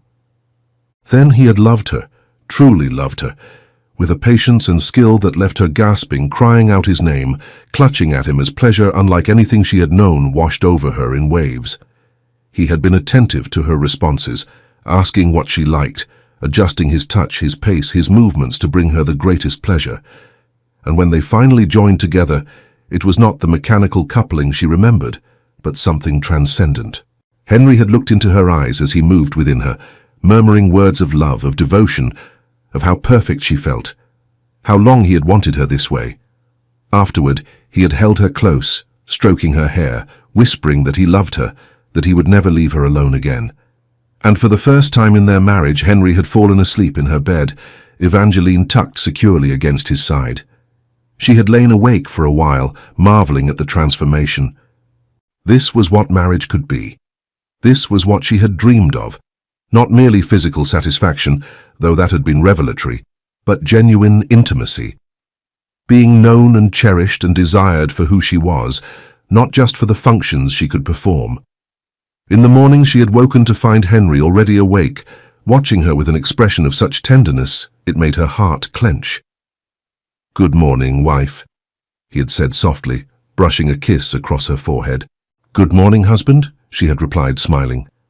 "I was thinking," he said, "that perhaps we should close your chambers and mine and share the Duchess's suite, or create new chambers for us both, somewhere that is ours together rather than spaces that symbolize our separation." "I should like that," Evangeline had agreed. From that point forward, their marriage truly began. Not the hollow arrangement they had maintained for 3 years, but a real partnership based on affection, respect, and passion. They moved into newly prepared chambers, rooms they had designed together, with both their preferences considered. They shared a bed every night, falling asleep in each other's arms, waking to gentle caresses and lazy morning conversations. Henry could not seem to get enough of her company. He cancelled trips to London or invited her to accompany him. He rearranged his schedule to ensure they took all meals together. He sought her counsel on matters large and small, genuinely valuing her opinions and implementing her suggestions. The estate flourished under their joint management. Evangeline's attention to the household and gardens combined with Henry's business acumen created a harmonious whole. The servants, happy to work for a couple who were clearly devoted to each other, performed their duties with renewed enthusiasm. As spring progressed into summer, the gardens Evangeline had so lovingly tended burst into magnificent bloom. The rose garden in particular was spectacular, hundreds of bushes displaying flowers in every shade from purest white to deepest crimson. Henry insisted they host a garden party to showcase her work. "Everyone should see what you have created," he said. "I want the entire county to know what an exceptional wife I have." The party was a tremendous success. Guests wandered through the gardens exclaiming over the beauty, and Henry made certain everyone knew that it was the Duchess who had designed and maintained everything they were admiring. "You must be very proud of your wife's accomplishments," one guest had commented to Henry. "Proud does not begin to cover it," Henry had replied, pulling Evangeline close and pressing a kiss to her temple, heedless of their audience. "I am the most fortunate man in England. It took me far too long to realize it, but now that I have, I intend to make certain she never doubts it again." Later that evening, after all the guests had departed, Henry and Evangeline walked through the gardens together in the soft twilight. The roses perfumed the air and nightingales sang in the trees. "Thank you," Evangeline said softly. "For what?" "For today. For showing everyone that you value me, that you are proud of me. For 3 years, I felt like a shadow in your life. Today you made me feel like the sun itself." Henry stopped walking and turned to face her, taking both her hands in his. "You are the sun. You always have been. I was simply too blind to see it. Everything good in my life now traces back to you. My happiness, my peace, my very reason for living. You saved me, Evangeline. When I was drowning in my own cold isolation, you reached in and pulled me out, even after I had given you every reason to let me drown." "I could not let you drown," she said simply. "I love you." It was the first time she had said the words. They had hung unspoken between them for weeks, acknowledged by actions, but not voiced. Now they lay in the open, vulnerable and true. "Say it again," Henry whispered, his eyes suspiciously bright. "I love you, Henry, despite everything, despite all the pain, despite every reason not to.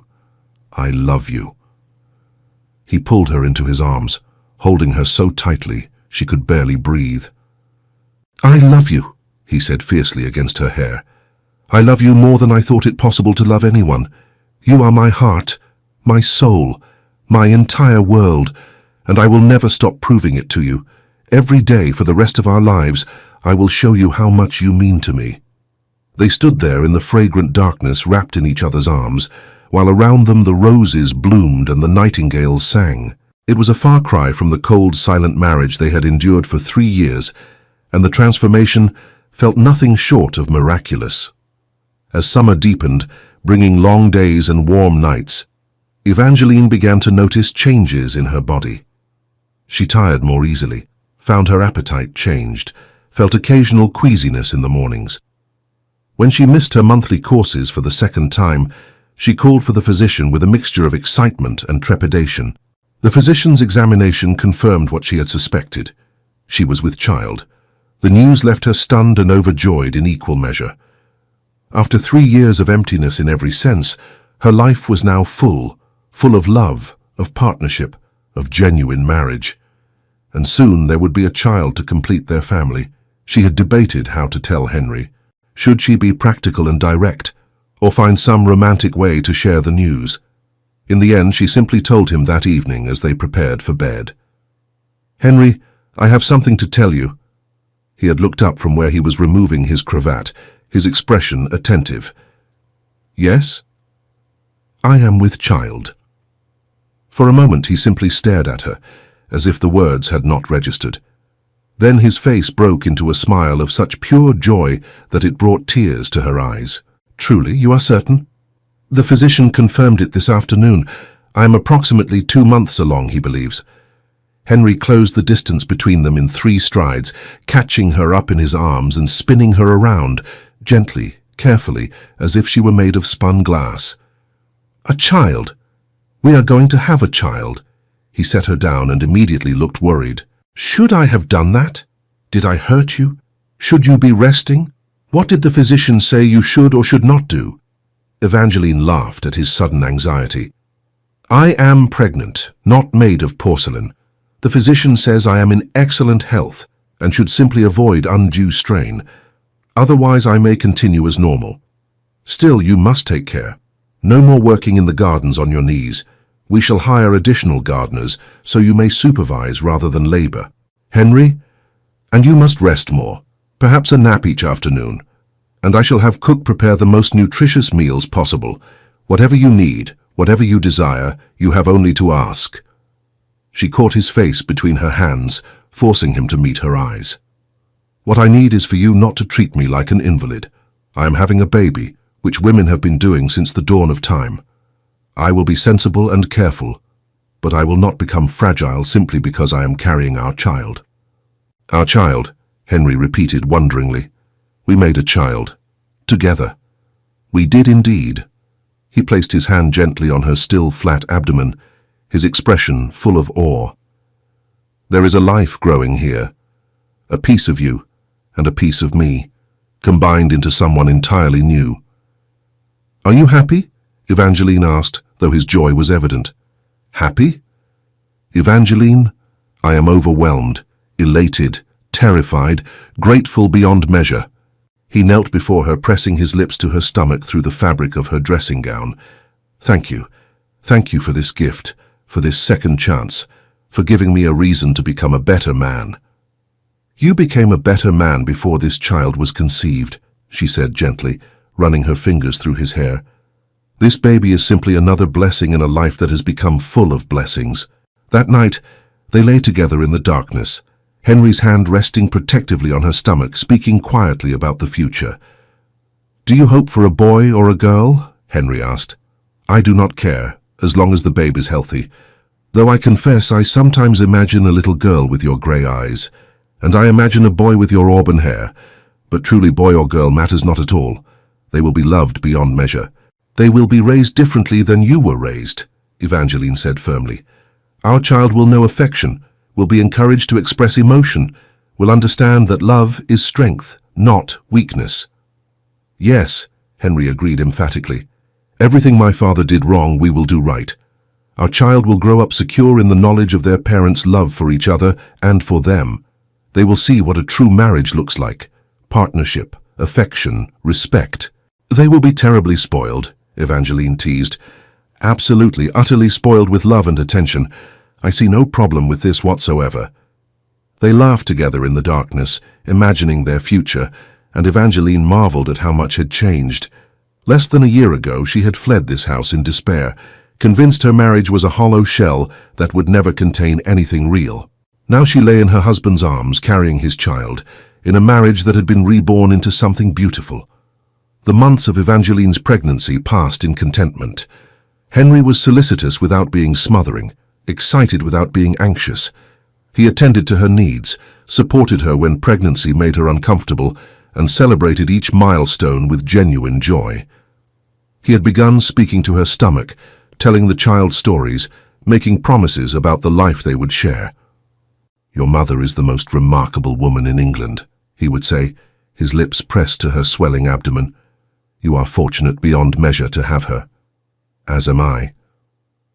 When Evangeline went into labor on a cold December evening, Henry had been beside himself with worry. He had paced outside the birthing room, driving the midwife and physician to distraction with his anxious inquiries. "Is she well? Is the pain very terrible? Should it be taking this long? Are you certain everything is progressing normally?" Finally, Mrs. Hendricks had taken pity on him. "Your Grace, women have been birthing babies since Eve. The Duchess is strong and healthy. She will come through this perfectly well. Now please sit down before you wear a hole in the carpet." The labor had indeed been long, nearly 20 hours from first pain to final delivery. But when the midwife finally emerged to announce that the Duchess had been safely delivered of a healthy son, Henry had nearly collapsed with relief. "She is well? Truly well?" Her Grace is tired but in excellent health and spirits. She is asking for you." Henry had entered the birthing room to find Evangeline propped against pillows, looking exhausted but radiant, holding a tiny bundle wrapped in fine linen. She smiled when she saw him. "Come meet your son." He had approached slowly, reverently, still hardly believing it was real. When he looked down at the tiny face peeking from the blankets, something in his chest cracked open. Love so intense it was almost painful flooding through him. "He is perfect," Henry whispered. "Absolutely perfect." "He has your nose," Evangeline observed with a tired smile. "Poor child. He should have had your features entirely. They are far superior to mine. I think he is handsome. Would you like to hold him?" Henry had hesitated, suddenly afraid. "I might drop him, or hold him incorrectly. I have never held an infant before." "Neither had I until a few moments ago. We shall learn together. Here, support his head like this." She had transferred the precious bundle into Henry's arms, and he had looked down at his son with an expression of such wonder that Evangeline felt tears spring to her eyes. "Hello, little one," Henry said softly. "I am your father. And I promise you this, I will never be to you what my father was to me. You will know you are loved every single day of your life. You will see your parents' affection for each other and know what marriage should be. You will grow up secure and cherished and free to become whoever you wish to be." The baby had chosen that moment to open his eyes, grey like his father's, and Henry had laughed shakily. "He is looking at me as if he understands, as if he is holding me to that promise." "What shall we name him?" Evangeline asked. They had discussed names during her pregnancy but had not yet decided definitively. Now, looking at their son, Henry said, "Thomas, after your father. He is a good man, your father, kind and devoted to his family. I should like our son to bear his name." Evangeline felt her throat tighten with emotion. "That is perfect. Thomas Henry Ashmore." And so Thomas came into the world, born into a love that had been hard-won, a marriage that had been broken and remade, a family that had found its way through darkness into light. As the months and years passed, the Ashmore family flourished.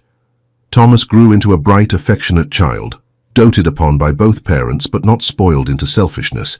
He was secure in his parents' love, witnessing daily their devotion to each other and to him. Evangeline and Henry's marriage continued to deepen. They faced challenges as all couples do, disagreements about household management, about decisions regarding the estate, about how to handle various situations. But they faced them together, communicating openly, respecting each other's perspectives, working toward compromise. Never again did Henry retreat into cold distance. Never again did Evangeline feel invisible or unheard.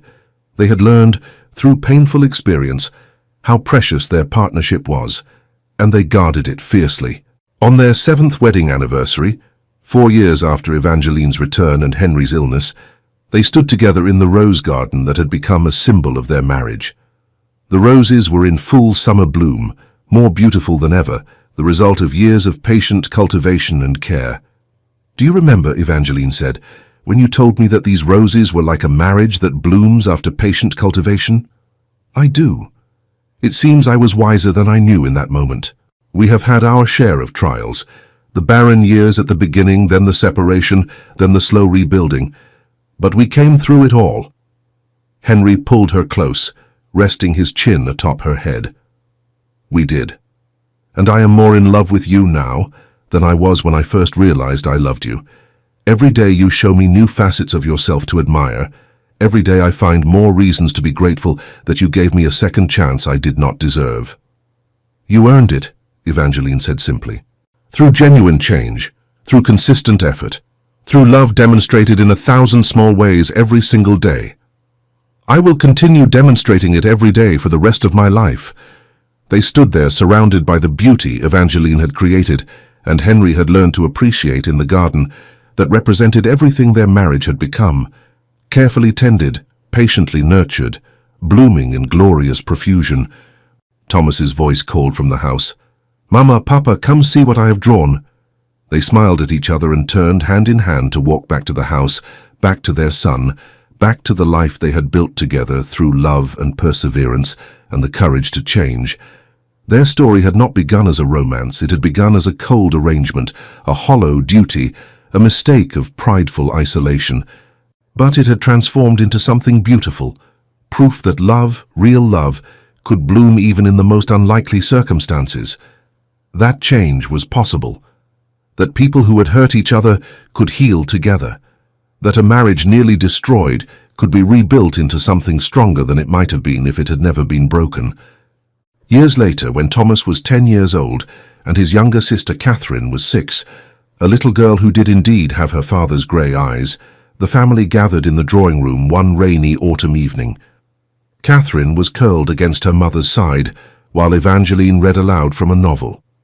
Thomas sat on the floor near his father's chair, working on some mathematical problem Henry had set for him. Henry himself sat watching his family with an expression of profound contentment. These moments had become his favorite. No grand events or social obligations, simply his wife and children together in peaceful companionship. The firelight flickered across Evangeline's face as she read, highlighting the silver threads that had begun to appear in her auburn hair. She was 33 now, and to Henry she had never been more beautiful. As if feeling his gaze, Evangeline looked up from her book and smiled at him. One of those private smiles that still made his heart skip after more than a decade of marriage. In that smile was everything they had built together: trust, affection, passion, partnership, love that had been tested and emerged stronger. "Papa," Catherine said, interrupting her mother's reading, "tell us again how you and Mama fell in love." Henry exchanged a look with Evangeline. They had told the children various versions of their courtship over the years, always carefully edited, to present a romantic narrative suitable for young ears. But Catherine, despite her tender years, had an uncanny ability to sense when adults were being less than fully honest. "Well, sweetheart," Henry began carefully, "your mother and I married when she was quite young." "But when did you fall in love?" Catherine persisted. "That is the important part." Thomas looked up from his mathematics, interested now. "Yes, Papa, you always skip over that bit." Henry glanced at Evangeline again, seeking guidance.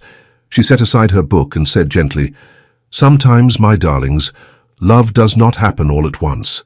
Sometimes it grows slowly, like a garden that must be carefully tended before it blooms." "Your mother is being diplomatic," Henry said, deciding that some honesty was appropriate. "The truth is, I was a very foolish man when I married your mother. I did not know how to show love, or even how to recognize it in myself. For too long I took your mother for granted and treated her with far less care than she deserved." Both children were staring at him now, eyes wide. Evangeline started to speak, perhaps to soften his words, but he shook his head gently. "It is important they understand," he said to her, then turned back to the children. "I hurt your mother's feelings many times through my coldness and inattention. I was so afraid of needing anyone, so determined to be completely independent, that I pushed away the one person who could have brought me true happiness." "What happened?" Thomas asked quietly. "Your mother left," Henry said simply. "She went to stay with your grandparents because I had made her so unhappy that she could no longer bear to remain. And in her absence, I finally understood what I had lost. I became very ill." "Because you missed Mama?" Catherine asked, her small face concerned. "Yes, little one, because I missed her desperately and finally realized that I loved her and had always loved her. And your extraordinary mother, despite having every reason to leave me to my fate, came back to care for me when she learned I was ill." "Mama saved you," Catherine declared with satisfaction. "She did indeed. She saved my life. And more importantly, she gave me a second chance I did not deserve. And from that point forward, I determined that I would spend every day showing her how much she means to me." "That is very romantic, Papa," Catherine sighed happily. Thomas, older and more thoughtful, had a different observation. "So you made mistakes, but you learned from them and changed." "Exactly so. That is the most important lesson I can teach you both. Everyone makes mistakes, but what matters is whether we recognize them, take responsibility for them, and genuinely change. Pride can destroy everything good in one's life. It nearly destroyed mine. But love, real love, gives us the courage to admit when we are wrong and to become better. Evangeline's eyes had grown suspiciously bright. Even after all these years, Henry's openness about his failures and his transformation still moved her deeply. "And you truly love each other now?" Thomas asked. "Not just say the words, but truly feel it." "More than I can express," Henry said, extending his hand toward Evangeline. She rose from her seat and came to stand beside his chair, taking his hand. He pressed a kiss to her knuckles and added, "Your mother is the best thing that ever happened to me. Every good thing in my life traces back to her, including you two remarkable children." "We are very fortunate, you know," Evangeline said to Thomas and Catherine. "Not every marriage has the depth of love and partnership that your father and I share. We worked hard to build this and we treasure it." "When I grow up," Catherine announced, "I shall marry someone who looks at me the way Papa looks at you, Mama." "When you grow up," Henry said firmly, "you shall marry whomever you choose for whatever reasons you choose. But I hope you will marry for love, yes. And I hope you will find someone who treasures you, respects you, and never makes you feel invisible or unimportant." "Like you treasure and respect Mama," Catherine concluded with a child's simple logic. "Exactly like that." Later that evening, after the children had been put to bed and Henry and Evangeline had retired to their shared chambers, they prepared for bed in comfortable routine. Henry watched Evangeline as she sat at her dressing table, Martha brushing out her hair, something they did every night, this simple ritual that spoke of care and femininity. When Martha finished and departed, Henry came to stand behind Evangeline, meeting her eyes in the mirror. He took the brush and ran it gently through her hair himself, something he had taken to doing occasionally over the years. "You handled Catherine's questions beautifully," Evangeline said. "I was not certain how much honesty was appropriate." "I want them to understand that good marriages require work," Henry replied, continuing the soothing strokes through her hair. "That love is a choice we make every day, not just a feeling that sustains itself without effort. I want them to know that even when things seem broken, they can be repaired if both parties are willing to do the work. You are a good father, Henry, the father you wished your own father had been. I have an exceptional teacher in the art of parenting," he said, setting down the brush and bending to press a kiss to the top of her head. "You, my love, have taught me everything that matters. How to be present, how to be attentive, how to love without reservation." Evangeline turned on the bench to face him, taking his hands. "Do you ever regret those lost years? The 3 years we wasted at the beginning?" Henry considered the question seriously. "I regret the pain I caused you. I regret my blindness and stupidity. But in a strange way I do not regret the journey itself, because it brought us to where we are now. If our marriage had been easy from the start, would we value it as deeply? Would we have learned the lessons we have learned? Would we appreciate each other as much as we do? So you believe we needed to break in order to become stronger?" "Perhaps not needed precisely, but I think the breaking and remaking forged something more resilient than what might have existed otherwise. We know how easily happiness can be lost through neglect. We never take each other for granted because we remember what it was like to be apart, to be lonely despite being married." Evangeline stood and moved into his embrace, her arms circling his waist, her head resting against his chest where she could hear his heartbeat. "I love you, Henry Ashmore. I love the man you have become, the father you are to our children, the husband you are to me. And I love you, Evangeline Ashmore, with every fiber of my being. You are my heart made manifest, walking outside my body. Everything I am, everything good I have done, flows from you." They stood there holding each other, swaying slightly to music only they could hear. The music of their own contentment, their hard-won happiness, their deep and abiding love. Eventually they moved to their bed, the bed they had shared for more than a decade now, and loved each other with the familiar passion of long marriage. It was different from those early desperate encounters after Henry's recovery, when everything had been new and uncertain. Now there was comfort in their intimacy, knowledge of each other's bodies and preferences, trust that allowed for both tenderness and playfulness. Afterward they lay tangled together, Evangeline's head on Henry's shoulder, his arms secure around her, their legs intertwined. This too had become ritual, The quiet conversation in the darkness before sleep claimed them. Mrs. Hendricks told me today that young William, the footman, has asked permission to marry Sarah, the upstairs maid, Evangeline said drowsily. Will you grant it? Of course. They are clearly devoted to each other, and both are excellent servants. I thought we might allow them to have the cottage near the south garden. It needs some repairs, but it would make a lovely home for them. An excellent idea. I shall have the steward see to the repairs immediately. Perhaps we might host a small celebration for them after the wedding. That would be lovely. The staff will appreciate it.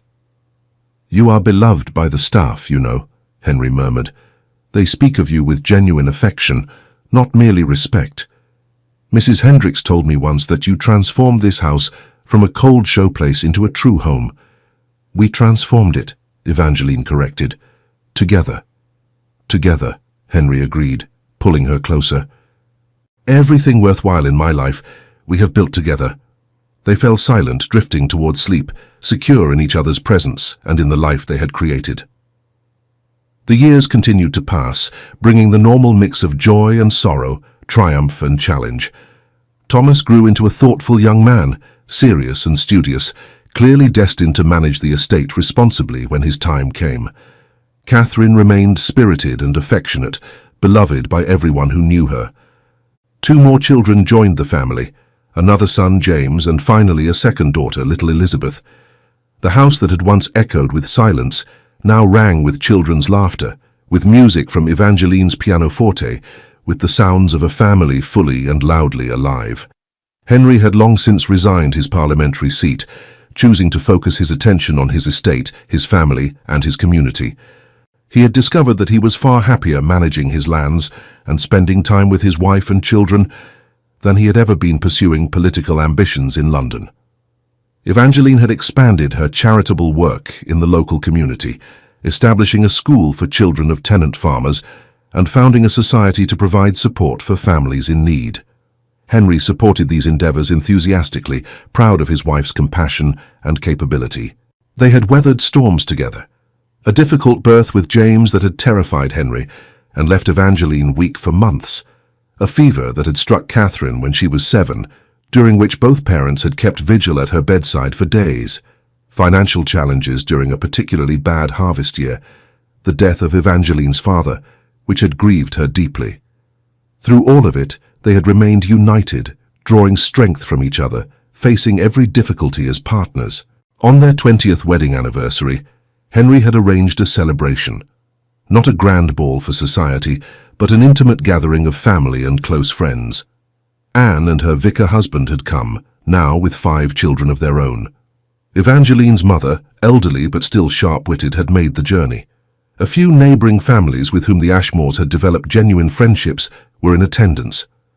At dinner, Thomas, now 17 and nearly finished with his education, had stood to offer a toast. "To my parents," he said, raising his glass, "who have shown us all what marriage should be. They have taught us that love is not merely a feeling, but a choice, renewed daily through word and deed. That partnership means true equality and mutual respect. That family is built not on duty alone, but on affection and devotion. We are all blessed to have them as examples of what is possible when 2 people commit fully to each other." There had been murmurs of agreement around the table, and more than one person had wiped away tears. Henry had stood and walked to where Evangeline sat, offering her his hand. When she took it and stood, he addressed their assembled loved ones. 20 years ago, I married this extraordinary woman," he said, his voice carrying clearly through the room, "and I very nearly destroyed the gift I had been given through my own pride and stupidity. But Evangeline, in her grace and generosity, gave me a second chance. She allowed me to learn how to love, how to be a true husband, how to be a better man. Everything good in my life flows from that second chance she granted me." He turned to face Evangeline directly, still holding her hand. "You saved me in every way a person can be saved. You taught me that strength lies not in isolation, but in connection. That vulnerability is not weakness but courage.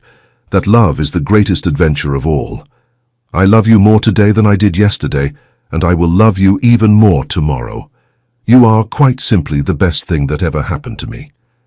Evangeline was crying openly now, but smiling through her tears. And you, Henry Ashmore, have proven that people can change, that love can heal even the deepest wounds, that marriages can be reborn into something more beautiful than ever imagined. I love you with all my heart. He kissed her then, heedless of their audience, and the room erupted in applause and good-natured cheering. Later, when the guests had departed and the house had settled into quiet, Henry and Evangeline walked once more through the rose garden, Evangeline's rose garden, though Henry had long since taken to helping her maintain it. The roses, now in their autumn bloom, perfumed the night air. "Do you remember," Henry said, "walking through this garden on the night of that first party we hosted, when I told you that you were the sun?" "I do. It was one of the most romantic things anyone has ever said to me. It was true then, and it is true now. You illuminate everything around you, Evangeline. You brought light into my darkness, warmth into my cold existence, life into what was essentially death. You give me too much credit. You did the work of changing yourself. Only because you inspired me to want to change, only because losing you showed me what my life would be without you in it, empty, meaningless, not worth living." They walked in silence for a while, hand in hand as they had walked countless times over the years. Finally, Evangeline said softly, "I am happy, Henry. Truly, deeply happy. Whatever pain we endured at the beginning has been more than repaid by the joy we have shared since. As am I, happier than I ever imagined possible, happier than I deserve. You deserve happiness. We both do. We fought for it, worked for it, chose it every single day. That is not something to diminish with false modesty." Henry stopped walking and turned to face his wife in the moonlight. She was 40 years old now, lines beginning to show around her eyes and mouth, lines earned through smiles and laughter, through years of genuine joy. Her hair held threads of silver among the auburn. Her figure had changed with 4 pregnancies, but to him she had never been more beautiful. "I wish I could go back," he said quietly, "and tell that foolish young man who married you 20 years ago what he was about to throw away through his coldness. I wish I could shake him and make him see you from the very first day, really see you, the way I see you now. But if you could do that, would we be who we are today? Would we have the depth of understanding we have, the appreciation for what we nearly lost? Perhaps not, but I still regret the pain I caused you. I will always regret that." "Then let that regret fuel your continued devotion," Evangeline said practically.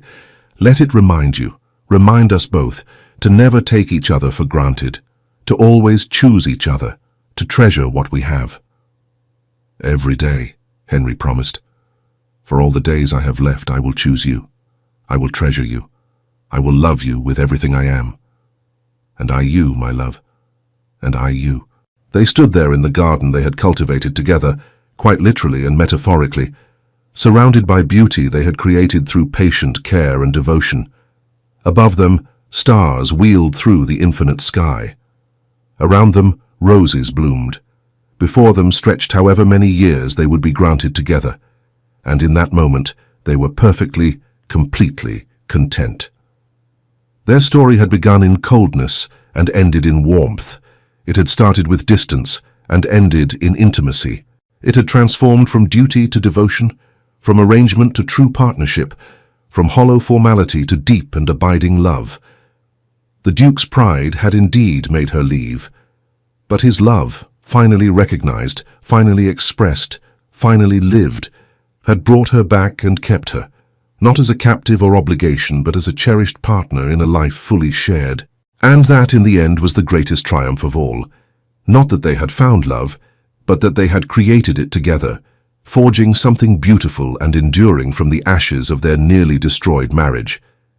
Years later still, when Henry lay on his deathbed, an old man of 70 having lived a long and fully realized life, Evangeline sat beside him holding his hand, much as she had during his fever so many decades earlier.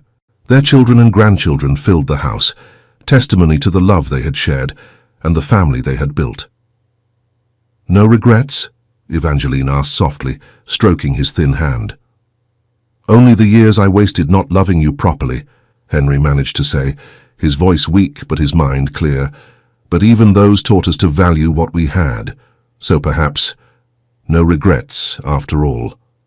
We had a good life, Henry, a very good life. The best life, because I shared it with you. He slipped away peacefully shortly after, with Evangeline's hand in his and her voice murmuring words of love in his ear. And though grief came as it must, Evangeline knew that she had been blessed beyond measure. She had loved and been loved. She had been seen, truly seen, by the man she had married. She had built something beautiful with him, a marriage, a family, a life of meaning and devotion. Their story became a legend in the family, passed down through generations. The cold duke who had nearly lost everything through pride, and the patient duchess whose love had transformed them both. It was a reminder that change was possible, that love could bloom in the most unlikely circumstances, that marriages could be reborn. And in the rose garden at Ashmore Hall, which Evangeline tended until her own death some years later, the roses continued to bloom year after year, a living testament to what could be created through patience, care, and devotion. Through choosing love every single day, through the courage to be vulnerable, to change, to see and be seen, through the simple, profound truth that real love, the kind that lasts, is always a choice, and the most important choice of all. Thank you for staying with us until the end of this emotional journey. If this story touched your heart, we invite you to subscribe, like, comment, and share our channel. Your support inspires us to keep creating more stories of love, redemption, and breathtaking twists. Help us reach our first 1,000 subscribers, and together we'll continue sharing tales that warm the heart. At the end of this video, you'll see a suggestion for another of our historical stories. Click and let yourself be enchanted by another unforgettable tale. With all our gratitude. The End.